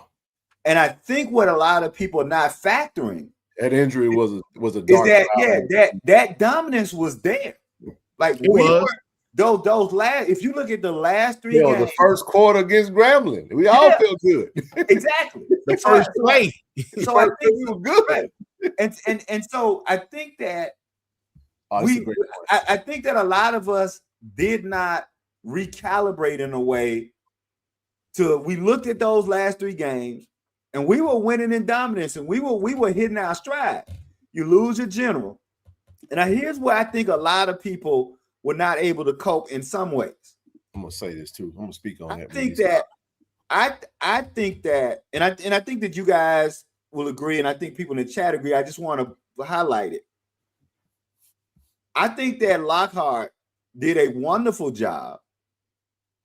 And I know that we are in good shape with Lockhart, but I think a lot of people didn't realize that you can have an amazing freshman, but what goes with amazing is also freshman. And so though he didn't always look like a freshman, I was just so conditioned to understanding that sometimes freshmen gonna do freshman things, Brother TD. And and so I didn't get as flustered when I'm looking. It's like and I hate to use this analogy, but if you have toddlers or teenagers in your house, toddlers and teenagers are gonna do toddlers teenage things, no matter how smart they are. And so amazing freshmen are gonna do amazing things. Lockhart was gonna do amazing things, which is what he did. He was also gonna do freshman things, and I think that the coaches did a wonderful job of navigating that. But I don't think that we recalibrated in a way to understand that when you lose your leader like that. Now, do I agree that we seem like we limped into the SWAC championship game, just on them? Yes, but we limped into it because of some mitigating circumstances. And I don't think people took the mitigating circumstances into again. I like the phrase that you use, Brother Ken. I'm not here to tell people they didn't see what they saw. I'm not telling anybody you didn't see what you saw. Right. I just think that we didn't also give enough latitude that after our leader gets hurt, you play a different way. And I was still able to enjoy it, even though it didn't end like I'd hoped that it would end. And I'll come back and say something about I will only say this about refs. The Bethune-Cookman, this is the only thing I say about refs. The Bethune-Cookman game was the first time in my life, and I'm sitting up there where I was like, I don't even know if I want to watch another game after this. Like, I'd never been in a situation where calls were so bad. That's the only thing I said about that Bethune-Cookman game. The calls were so bad. But even with that, I was able to recalibrate because I know what a lot of people don't understand in the middle of a season, what it's like to change something, change one thing in the middle of a season. I really don't think people understand how difficult it is to win when you clicking on all cylinders. Yeah. And then you change one offensive lineman, you change one receiver, you change one running back, let alone you change the leader. And we had an amazing, I want to be clear, we had an amazing, Lockhart is amazing. I'm looking at Lockhart to do some outstanding things, but he was a freshman. And so for me, it didn't bother me as much because I knew we were recalibrating. And that's what I wonder if how many people were actually recalibrating and understanding. Yeah. When you change one, look, your favorite rock group, your favorite rock band, your favorite singing group, lose that baritone and see what happened to the group. Lose that guitar player and see what happened to the band. Right. That's it. I'll shut up. Well, I want to add to that the objective was for us not to see Lockhart this season. Right. That was the whole plan. You know, I think coaches and even him and parents, everybody, the expectation was for him to redshirt. That was the whole point, to get the full. But that ain't what happened. This season was laced with injuries. It was an injury-laced season. We lost Jonas versus USM and for the rest of the season. Kobe goes down. It's just a lot that transpired. Jeremiah got banged up right before the season started. It was like we went into the season limping. Because if you notice, a lot of the players weren't on the field, but that's kind of how it was. But when we got to roll, because Jacoby came out slow, he came out the gates very slow, and then we were debating whether he was struggling or not struggling. Was it what's happening? What's going on? Remember the content? I ain't forgot because people act like he was Joe Montana, because he played damn good for 3 games. But I was like, no, I keep the whole story, and I don't take bits and pieces of the story. I take the whole story. And to understand the story, the first couple of games, people thought, they had some very, aggressive opinions about it. And I was like, no, he played pretty decent. I thought he did what we asked him to do. He didn't really, we were breaking it down, but we wasn't scoring the touchdowns like we wanted to. Then he gets into a rhythm. He finds his rhythm. We feel like we can beat anybody. And we feel like, I still feel that way. If he don't get hurt, it's how he got hurt. His injury was not attached to a play. Right. He just walked off the field. So there was a big old question mark, like what's going on? Even I had a question mark. We discussed that. Yeah, we understand that, bro. I don't need no help with how I know. I saw what I saw too. I trust me. I don't need no thought. And let me say something about a comment you just made. You absolutely can rely on a freshman. You may not want you don't want to rely on a freshman, but there's freshmen in the country that's playing big time minutes and playing big time games all day long. There's freshmen winning championships. So please cut the crap with you have to be an upperclassman to be relied on. That's hogwash. But I'll leave that because I don't want to get into no debate of that. I'm just talking about the story. When Jacoby goes down, it's not attached to a play. There's confusion. Parker goes in, we struggle. Then he comes in, we lose that game. The way we lost the game was weird. Now we don't have the cushion anymore. So the rest of the season we go. This is what's set in us, TD. Hell, if we lose another game, we're gonna lose the East. Right. Right. So it was like we got to win every game, and then but the general was out. Damn. And then you accepting the reality that your starter is hurt. So now you're entertaining the possibilities of what could be. Then every game, it was like a wait and see, wait. We just watching it and we're watching it cautiously. And I feel like that's how we finished the season. Even the good moments were not really fully appreciated because of how it was kind of imposed on the fans. You see what I'm saying? Like, damn, we're accepting the injury and we're watching this young brother who's going through a very tough situation, gets us through it, don't lose no games. And now we see the future is bright, but that's kind of the microcosm of the season. Mm-hmm. Because now, despite how well he's playing, despite that we're winning, here's that big old question mark. When you have a question mark, it just doesn't – whenever there's a question, there's hesitation, there's apprehension. And I'm telling you, that injury was – I say it, and I've been saying it, like Jacoby's injury was a microcosm. It was a dark cloud over the season, and it was kind of a microcosm of how the season went. It created a lot of uncertainty. Can he go? Is he going to be back? Is he not going to go? Is he going to start? Those questions was there. And somebody mentioned about complaining. Like, again, it was what it was. This is why the article is so cool, because it's like, all right, now we just accept everything we saw, however you see it, whatever you think it is. Eat it, digest it, flush it, and let's move on. So that's kind of the whole purpose. What did he say? I would temporarily tolerate a loss, but I will never accept the loss. Meaning you won't beat me twice. New Year's mind. I like that. I like that. Appreciate you for the donation, Mac. I think sometimes when people talk, they speak preference over fact, like reality. And I don't think the class really mattered. I just thought, whoever's on the field, you gotta, obviously the coach got to call a game that's going to be best conducive for their skill set. Got to put the players in the best position to be successful. We got a hell of a running attack. We're rushing the ball 65% of the time. That's what it was about. We were a run first team. So, in most instances, a quarterback wasn't going to lose it or win it for us. But in some instances, we did need the quarterback to win it for us. So I'm not rewriting history. I'm just saying what I felt the uncertainty was. So it didn't feel good. One of the things that I feel like it didn't feel good for, I'm gonna be real about something. My heart just hurt for Jacobian. That was the other part of that, because we didn't know if Jacobian was gonna be back on the field. So in my mind, I'm like, damn, if that's his last game, you hate to see him walk out the field, and that's how his career be ended. Unfortunately, it still ended with him running a touchdown. So TD, it was either going to be the Grambling touchdown, or actually Grambling, he threw a screen pass that was kind of behind. He couldn't plant his foot, and he come off the field. But the run in the SWAC championship was the last play that we seen him. The last play in a Jack State Tiger uniform for D General was him scoring a touchdown in the SWAC championship game. Although we didn't win, I think a lot of people had peace with that. Right. Because he was hurt. It was what it was.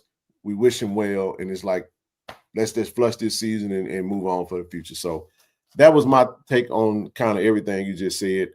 Let's jump in. You got something, TD, or you want to jump into this piece? No, yeah, go ahead. I'm not. I think we're gonna catch all of it back up as we go, and I just want to say, look, this is what Corey was talking. What Corey touched on. You mentioned TD talking about. Now we got to get to the demand more. So he said, celebrate these victories. They are proof that the standard of excellence is still deeply ingrained in the program, right? So it says now, demand more, do more. Championships are not won by teams, but sustained success requires a relentless pursuit and individual excellence. Every player, every coach, every staff member must look in the mirror and ask themselves, did I absolutely lay it on the line? Did I truly give it my all? If the answer is anything less than an emphatic yes, that must change. The team is only as strong as its individual parts. That small margin of error, that fraction of percent of effort left in the tank, is the difference between triumph and disappointment. Here's an exercise. He's talking about raise your hand and then as high as you can. No, he said raise it again. And as you're reading this, raise it as high as you can. Okay, you got it as high as you can go. Now raise it a little bit higher. See that little extra. I thought that was kind of cool the way he did that. Did you do that exercise when you were reading this, bro? Or did you just read it and keep going? Yeah, I just read it and kept going because I understand his point, because I stretch a lot. So I understood exactly what he was saying. Hey, brother Ken, brother TD said, "Hey man, I ain't come to exercise, brother. Get on with y'all. Get on with y'all." Yeah, man, I do this all the time, dog. But no, I played it in my head, but I get his point. That's the difference between ordinary and extraordinary, right? This mindset must define off-season training, film study, workouts, practice. The final score of the SWAC championship game was 23-21. Could that little extra have been the difference? I stopped when I was first reading this, and I said, this is very thought-provoking. Said, we'll never know. But stack that collective extra, quote unquote, every day for the next 12 months and imagine the scene inside the vet at the 2026 SWAC championship game. Oh, what a day that would be.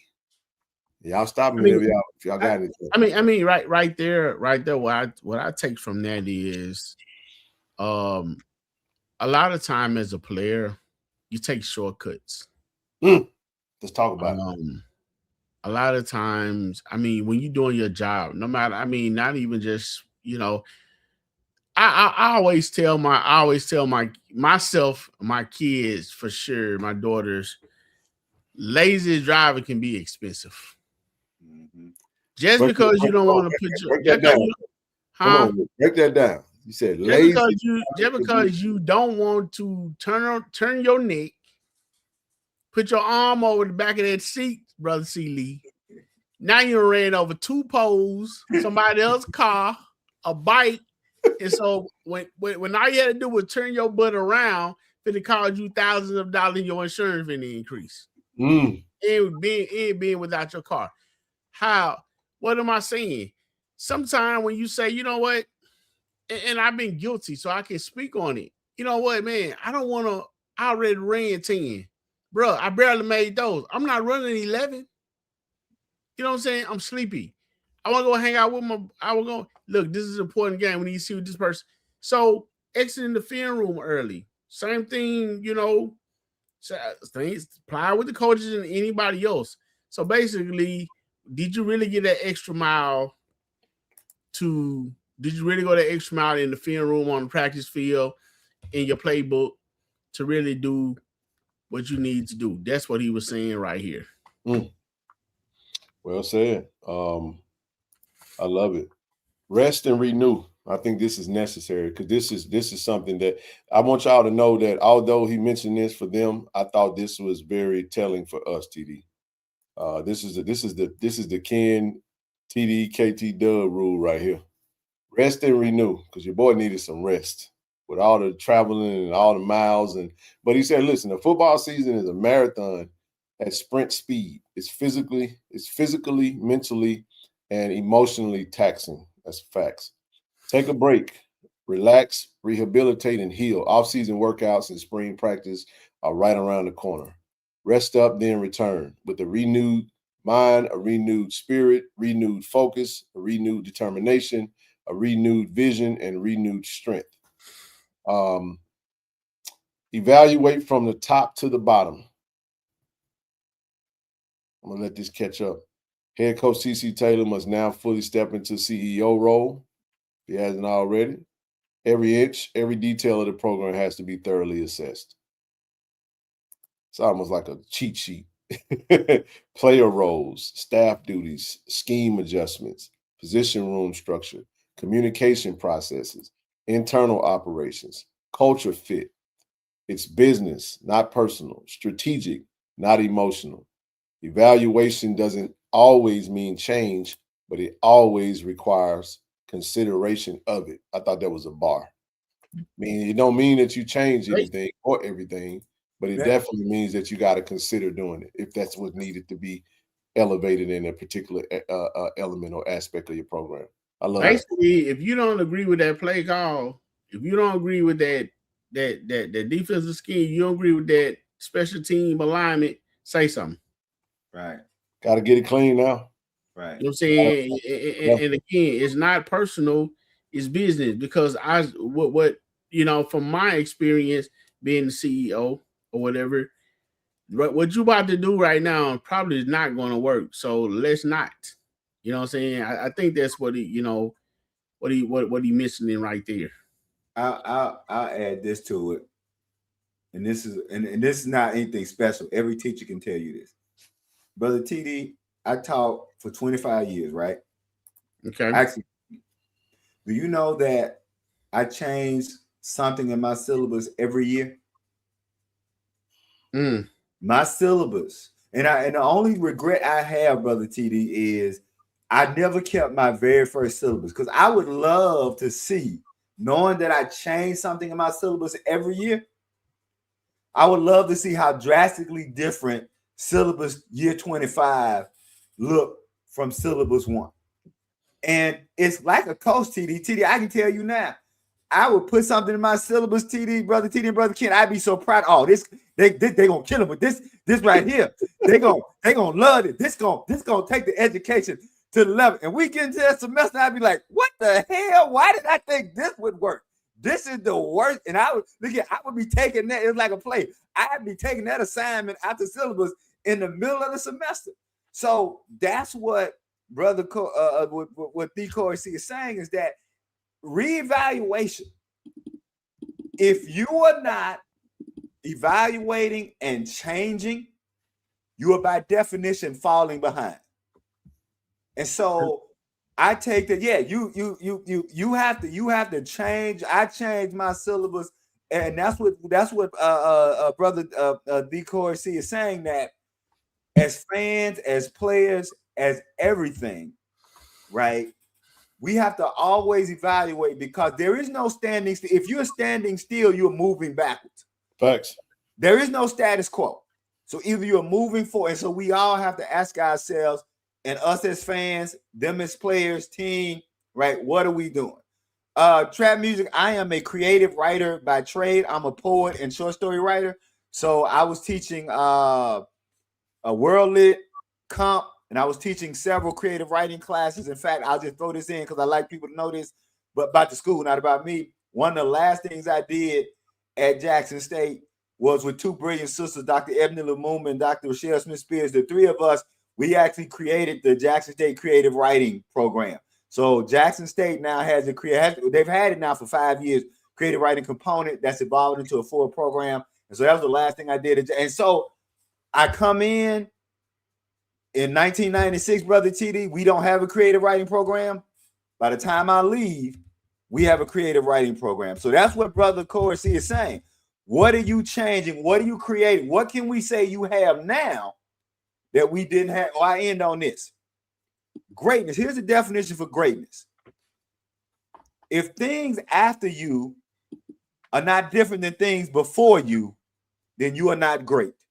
Greatness is life after you is changed and different than it was life before you. That's it. I'll shut up. Awesome. I love that.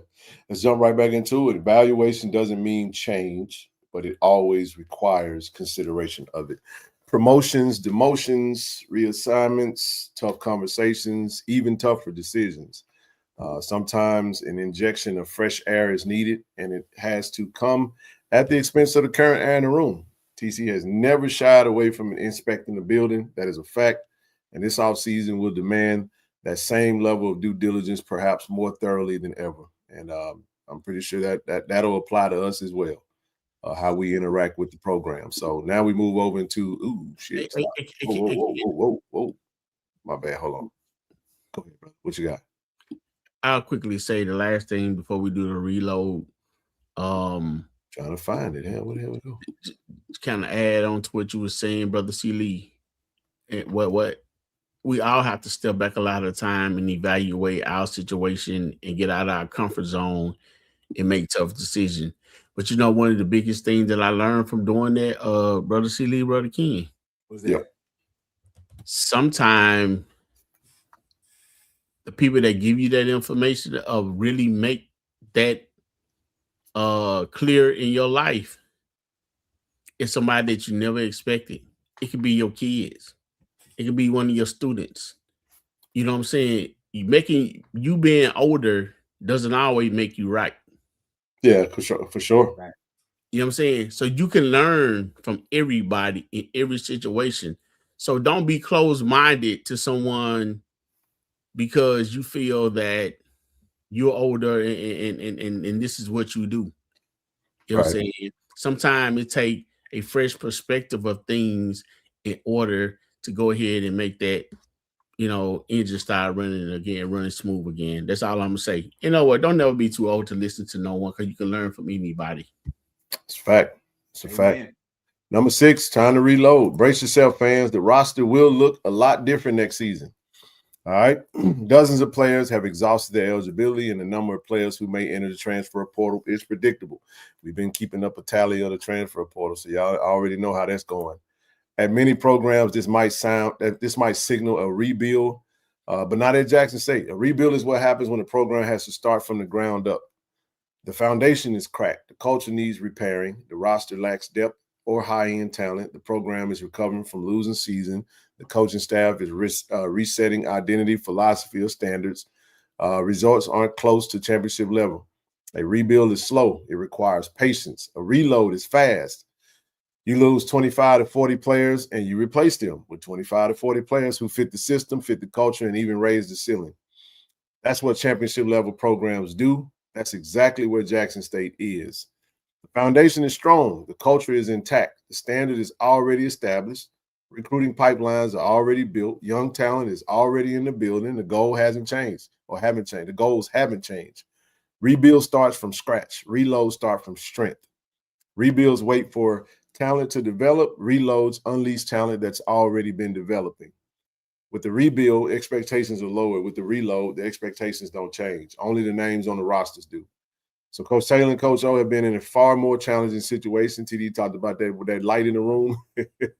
that Will Smith image where ain't nobody left, just us. Brother C. Lee, you got a 30-watt bulb. 30-watt bulb. Not a 30-watt. You got a candle in that thing. They took the bulb, TD. Yeah, we had no damn bulbs. We had no bulbs, man. It was candles, baby. What you talking about? Trying to illuminate with 5 candles. I tell you what got me. I know for Brother TD was being along in the room. What got me is when Coach O said, we got ready to leave Atlanta. They were right. I meditated on that. I said, man, that had to be a lonely for now. Not that they didn't want the challenge, but that had to be a lonely feeling seeing the caravan go that way. I mean, when he said that, and often when I think about it, I feel that. Yeah. You know what I'm saying? It's abandonment. And it's like, how do I recover from being abandoned? Because I'm going to go to a state, quote unquote, misery, but you going to joy. Right. You know what I'm saying? That's kind of how I looked at that and put it in perspective. But hey, That's well said, man. That's right where we are. But Coach Taylor and Coach O, they've been in a far more challenging situation. When Coach Prime left and they took the reins, it was a rebuild. The roster was decimated, gone with 3 future NFL draft picks, including a future Heisman Trophy winner, along with several other future pros. They were also the only 2 coaches left in the building.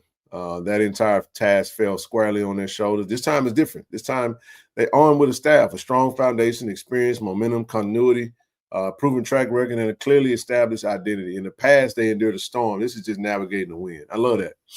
All right, number 7, step 7, make the portal a weapon, not a crisis. I love this part because this is what I've been trying to get to, because this is kind of where we are right now, family. But I love the perspective because he touched on it. Make the portal a weapon, not a crisis. It's the new norm across college football. Players are entering the transfer portal. Their reasons are varied, just like TD just said earlier. Various different reasons. More playing time, financial opportunities, a higher level of competition, differences within the coaching staff, a desire to play in a system or scheme, a desire to be closer to home, the need for a specific graduate program not offered at their current school. The fact is, JSU season ended days ago, and a number of players, including several all-conference talents, have already announced their entry, and some fans are sounding the alarm bells. But D. Corsi said what? Don't fret. There's no reason to fret, and he breaks down why there's no reason to fret. Number 1, the portal is a two-way street. It give it and it take it. last offseason.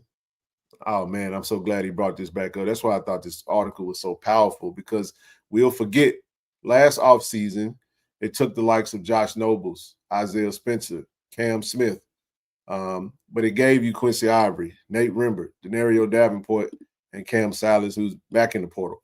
While recruiting, especially from a transfer portal, is closer to a crapshoot than an exact science. Coach Taylor and his staff have have a higher hit rate than most programs. They know how to identify talent that fits the culture and excels on the field. Last year's national championship roster was littered with portal transfers who made immediate impacts. Jacobian Morgan, Herb Mulligan, Rob McDaniel, Isaias Guthrie, Reed Pulliam, Marvin Landy, Shamar Hawkins, Phillip Webb, and the aforementioned Smith and Nobles. There's a high-quality pool of talent to pull from, and the staff has proven they can secure it. It's time to do it again. Their ability to again strike gold in the portal will determine just how loaded this reload will be. Step 8, I'm going to pause when we get up to 8. If you guys want to touch on that part of the portal, we'll keep rolling if you don't.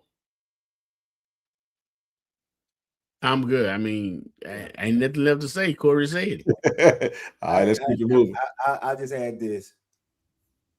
I trust you till you can give me a reason not to trust you. And Coach Taylor and Coach O has not given me a reason not to trust him.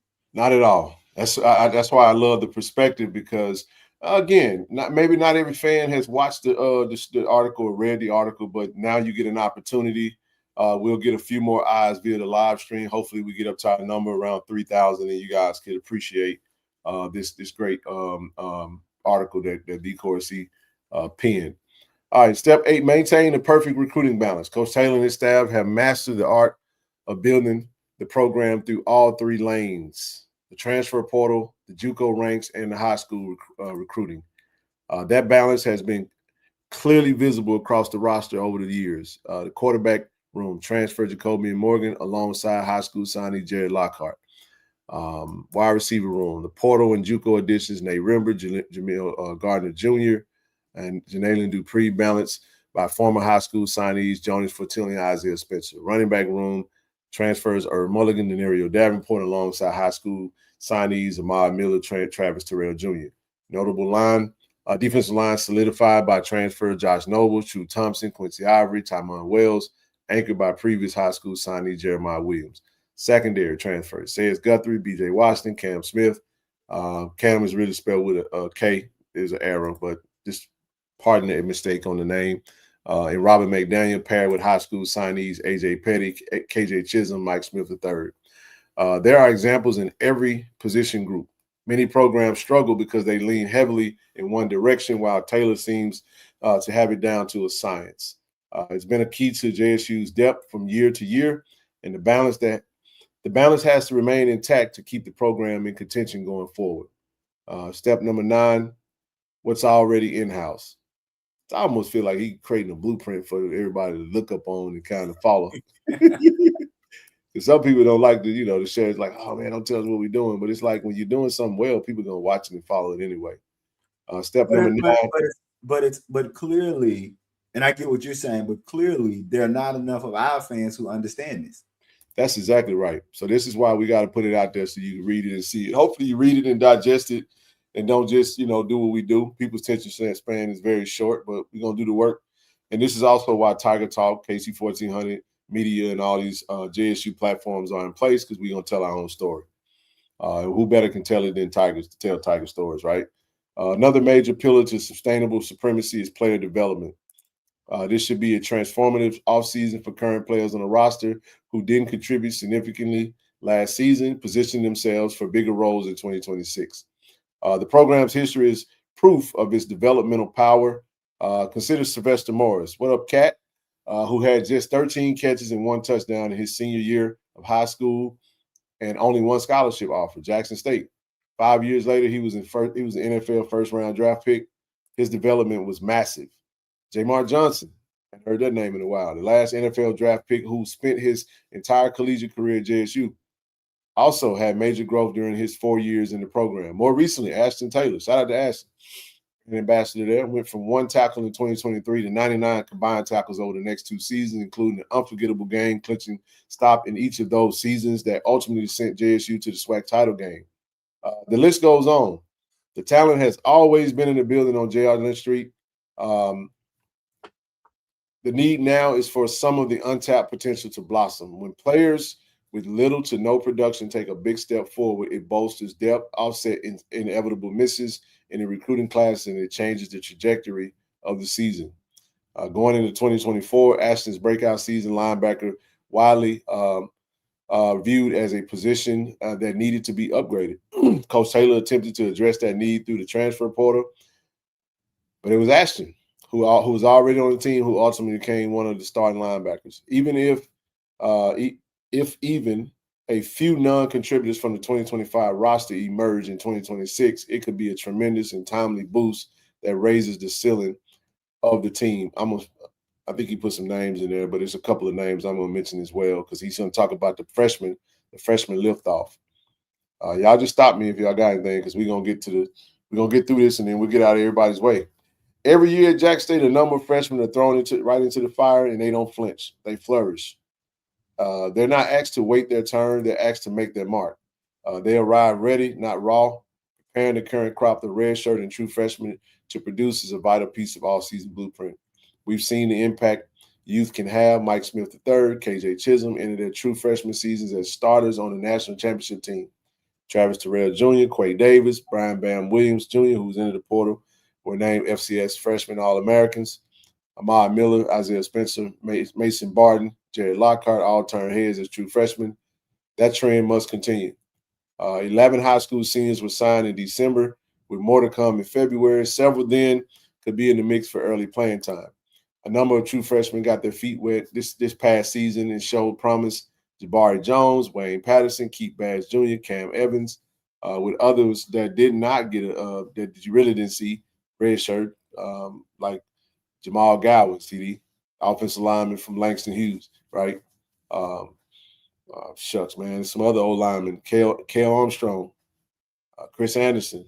The list goes on and on, man. The guys that Amarion Brown, on the wide receiver, who expected to make some major contributions in this upcoming season.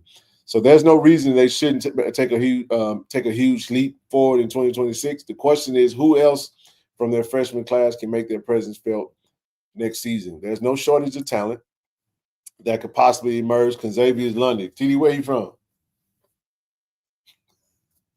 You on mute. TD, you on mute. Hello, you on mute, TD.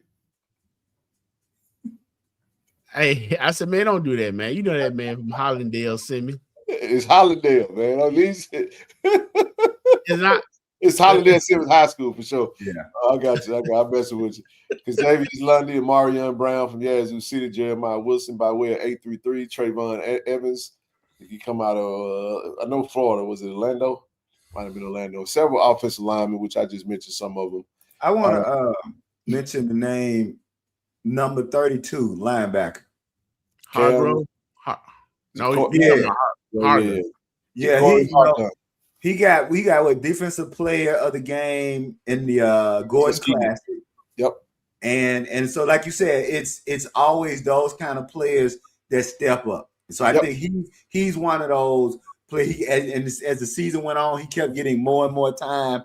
And and I'm thinking that he'll be one of those players who next year he's going to be a factor next year. Right. Exactly. Absolutely a factor.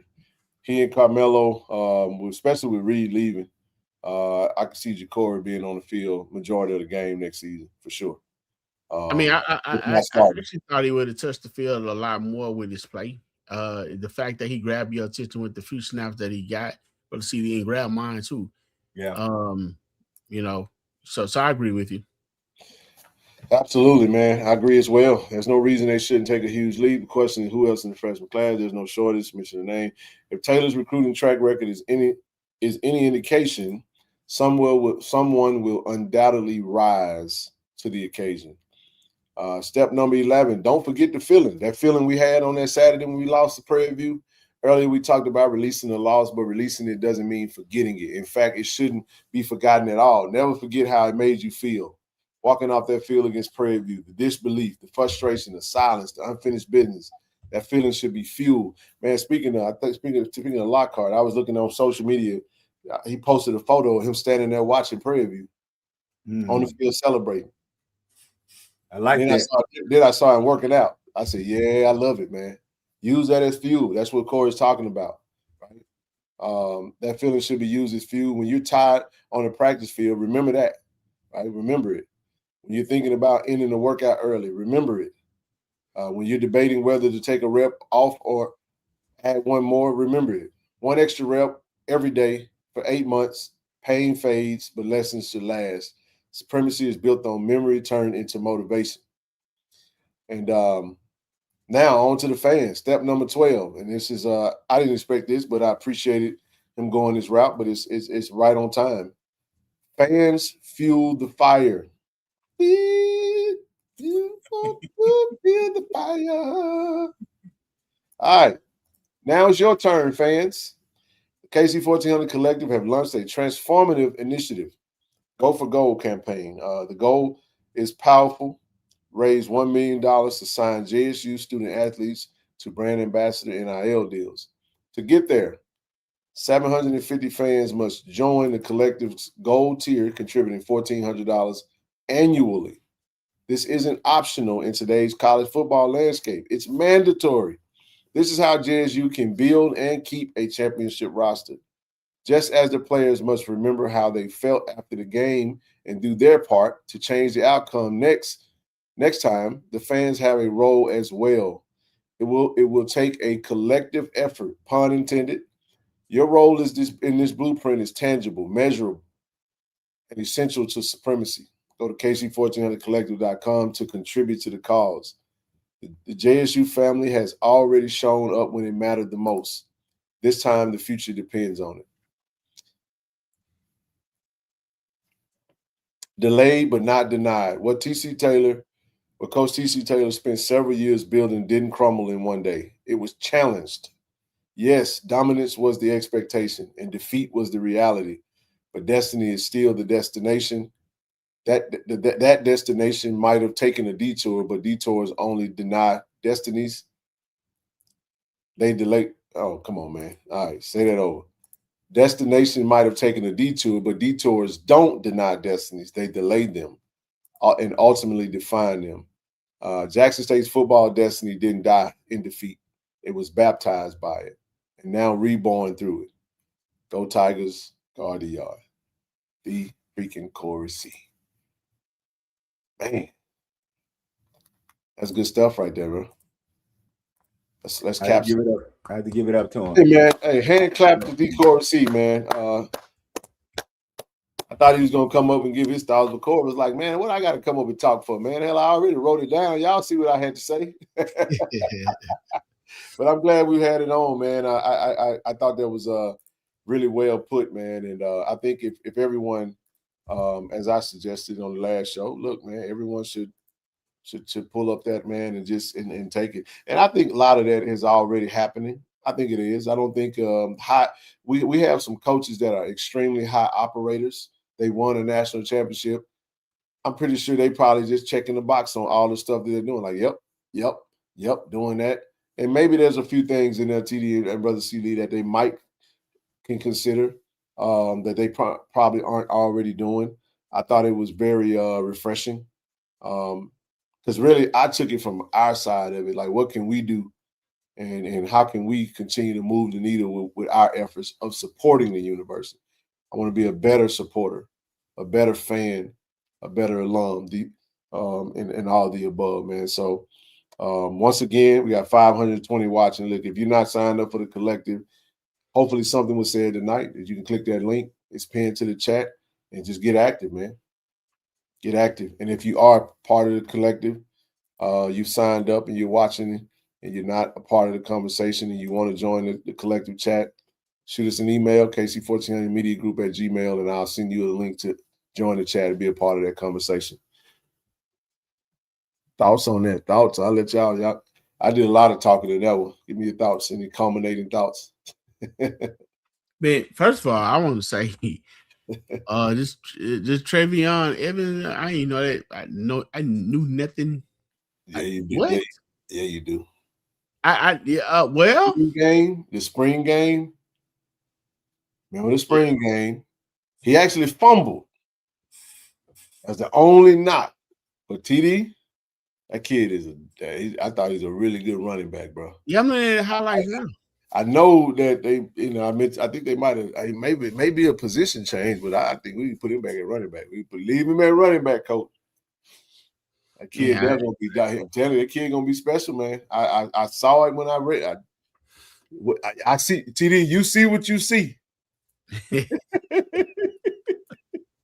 That's my new saying now. Somebody, man, I got that, man. You see what you see, dog. I ain't here to tell you that you don't see what you see. I ain't gonna argue with you. You gonna cuss me out. I'm trying to take away your no. You see exactly what you see. But no, man, great stuff by D. Corey C, man. I enjoyed that. That was great stuff, man. I always goes down. Every now and again he'll get in his bag. As I mentioned, he's supposed to be starting a newsletter, Brother C. Lee. I'm gonna lean on you. I'm gonna give you a call, kind of get some ideas. You do a great job with your newsletter. Just kind of we want to add that to the collective because we want to spotlight some of the things that we are doing and keep our supporters informed. Bro, no doubt. Just let me know. I'm willing to help on that. Couple of housekeeping things before we get up out of here, and we'll be back next Monday.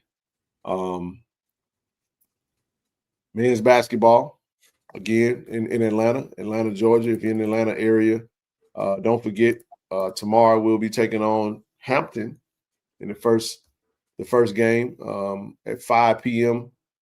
Eastern Standard Time. The Toyota Chris Paul Classic. Look, if you're in the area, they do have an after party at TGI Friday, hosted by Greenwood, one of our partners, Greenwood Celebration Whiskey. Shout out to Brother Greg, KG, the whole team, Stu, all them guys, man.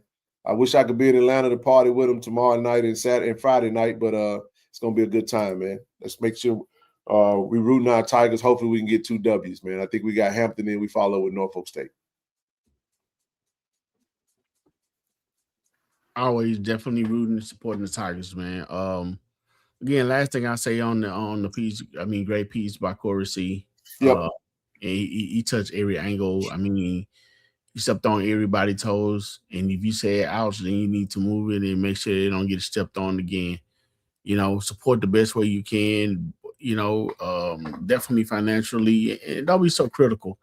And if you see a lot of players hitting important, like I said before, Brother C. Lee, a lot of people entering the portal doesn't necessarily mean it's their choice. You know what I'm saying? They don't use this word no more, but when I play, they call it cut. You know what I'm saying? So, don't be too up in arms. Just still supporting. Shout out to those players who completely locked in, deciding they want to stay and ready to ride or die. For the program and their coaches, man. Much respect to them. And hey, you can't beat it. Continue to push. Hey, and if someone want to lead a room, just let it be what it be. You just help bring somebody else in. I know you tripping about it. It is what it is. Yep. Someone might come back. Yeah. Right. Might go out there. You might be looking like I don't know. We've had that happen. Yeah, some people test the water, but it depends on. Make sure that you have those numbers to do that. Make sure you also, TD, man, what they say? I was about to quote a Drake line, but he said, "I like a woman with a future in her past." Yeah. I want to see how long will it last. Yeah, but disappointed. It ain't leaving is not necessarily always everything. It's how you leave. Right. Because if you can lead the right way, and coaches understand the business that they're in, if you got value, and just lead the right way. Don't burn no bridges. Don't ever burn bridges. Right. Never burn bridges. Ever, ever, ever. Because relationship capital is the what?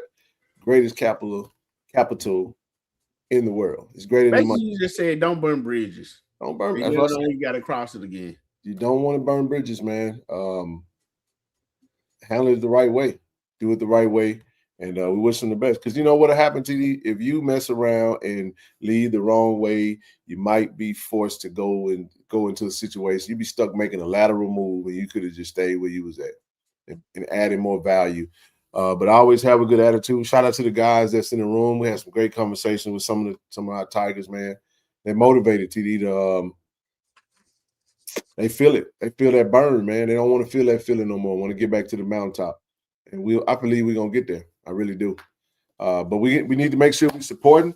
Hey man, look, that's all I really got, man. I don't really have much else, man. Again, we appreciate everybody that support what we do. And thank you to the new JSU supporter right there. I like that.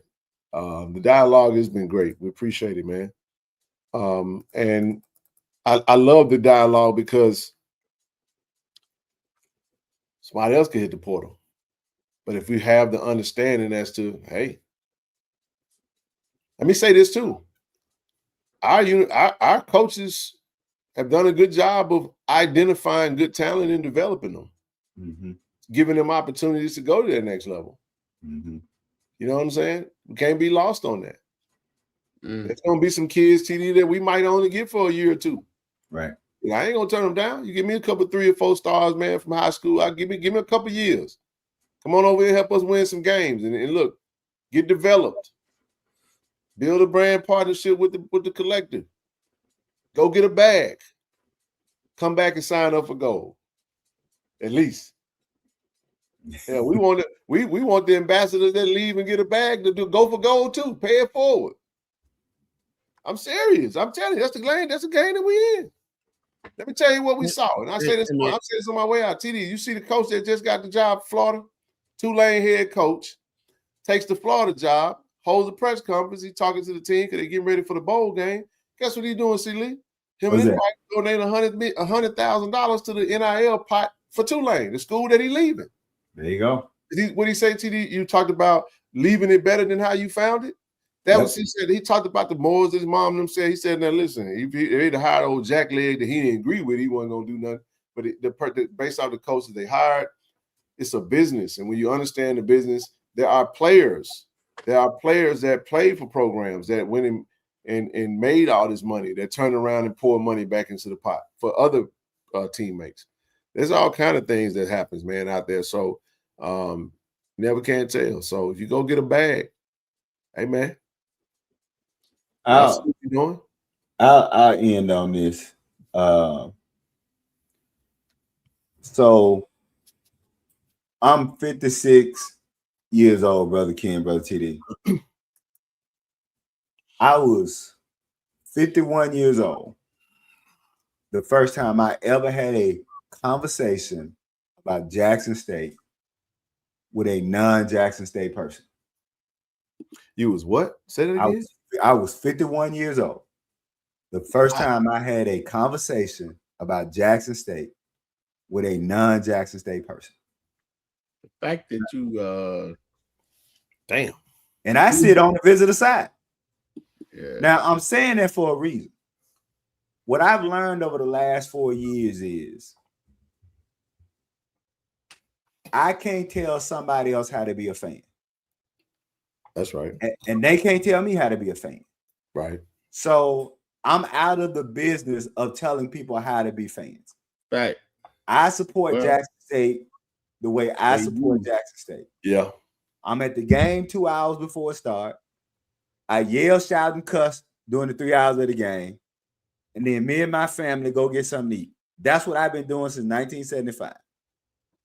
What I will say to other Jackson State fans, if you are engaged in something in your fandom that brings you more stress than joy, I love this.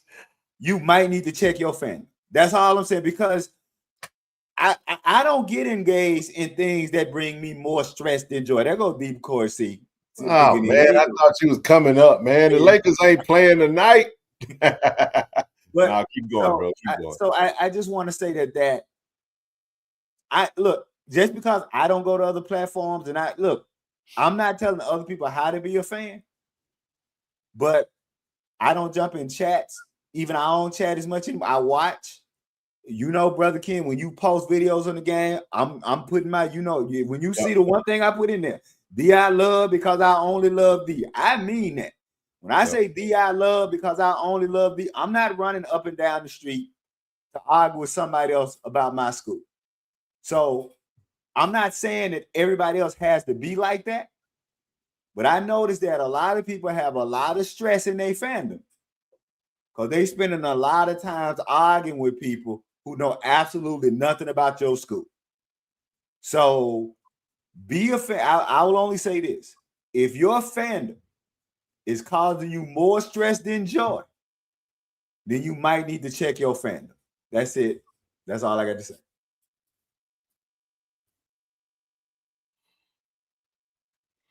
TD? I mean, I'm good. I mean, I said pretty much everything I kind of want to say tonight. Just continue to support, whichever way you can, that suits you. I mean, and you know what, brother C. Lee, I'm gonna tell you something, man. I don't even know what people find the energy to argue. I ain't got time for that. I'm not finna argue with you, man. I hang up on you. Got time. I ain't finna waste my energy, especially something. If it don't make dollars, it don't make sense. Just know that. There you go. And I'm not finna argue about someone going back and forth on those crazy stuff like that. But anyway, that's me for the night, man. Yeah, man. I appreciate the comment on the plays and stuff like that. Enjoyed the skit tonight at the church. If you want to see it, just go back to Greater Pearly Grove website, and it should be there on YouTube. Should be there. You can rewatch and all that good stuff. I'm writing that down now. Greater Pearly Grove. Yes, sir. I'm writing it down so I can go check it out. Hey, bro. See, I'm be expecting the word from you too now. All right. I appreciate that. Check it out. You know you're gonna get that email from me. I need to get it. But other than that, man, I'm done, Ken. Yeah, man. I gotta go check you out, bro. I want to see you heckling Joseph, man. I gotta see this now. It was a great production, man. It really was. Hey, did you wear a special uniform, like costume? You had on something? You was dressed in he was dressed in uniform, or you had regular clothes? Yeah, man. I had overalls and a hammer. That's all I'm saying. So you was one of the carpenters working with Yeshua, huh? You was one of the carpenters. Yeah. Yeah, man. Check it out, man. We'll talk about it on Monday, man. Or before that. What's going on this weekend, man? Damn, it's we're going into the holiday season. We got basketball. It's just a little different, man. It's gonna be 2 shows a week until next year. Hey, again, don't forget, everybody, grab your tickets, man. The fundraiser, Vicksburg. Grab your tickets, grab your tables while they last, man. Of course, we're gonna have, we have our ambassadors there, coaches. We're gonna be there. It's gonna be great entertainment, great food, great time like last year. So if you can make it, please, January 17th, pull up Vicksburg, Mississippi. Come out.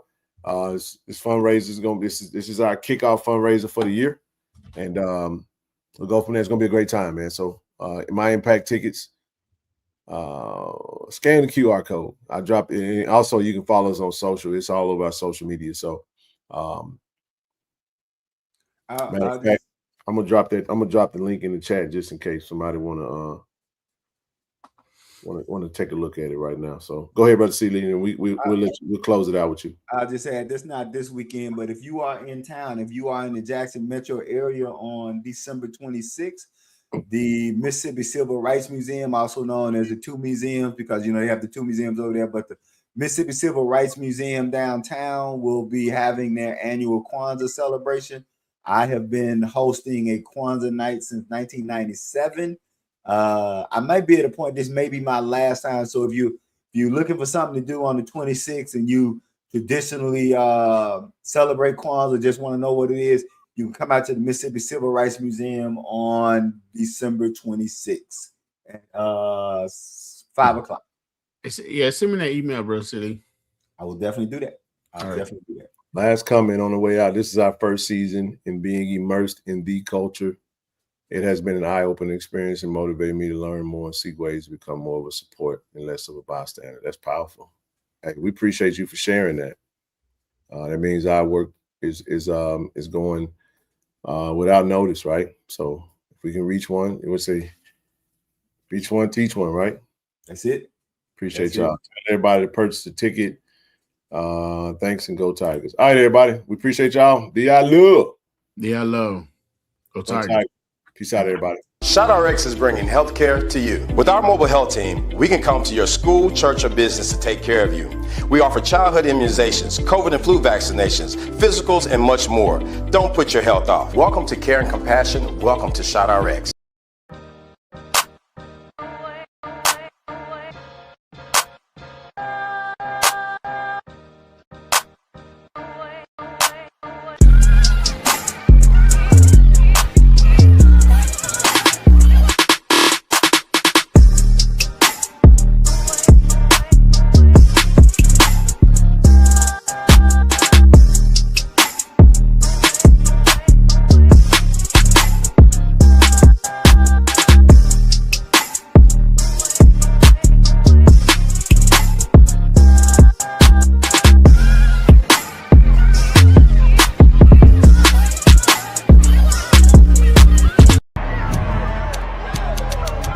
On the field, we bring the energy.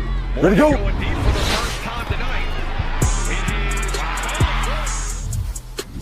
Off the field, I build my brand. At Jackson State, we make it happen. Stats tell one story, my brand tells another. This is Jackson State. This is family. This is the KC1400 Collective. Tiger Nation, we need each of you to join the movement. Be the team behind the team. Support our NIL Collective. Get signed up today. Visit www.KC1400collective.com. VI love, go Tigers.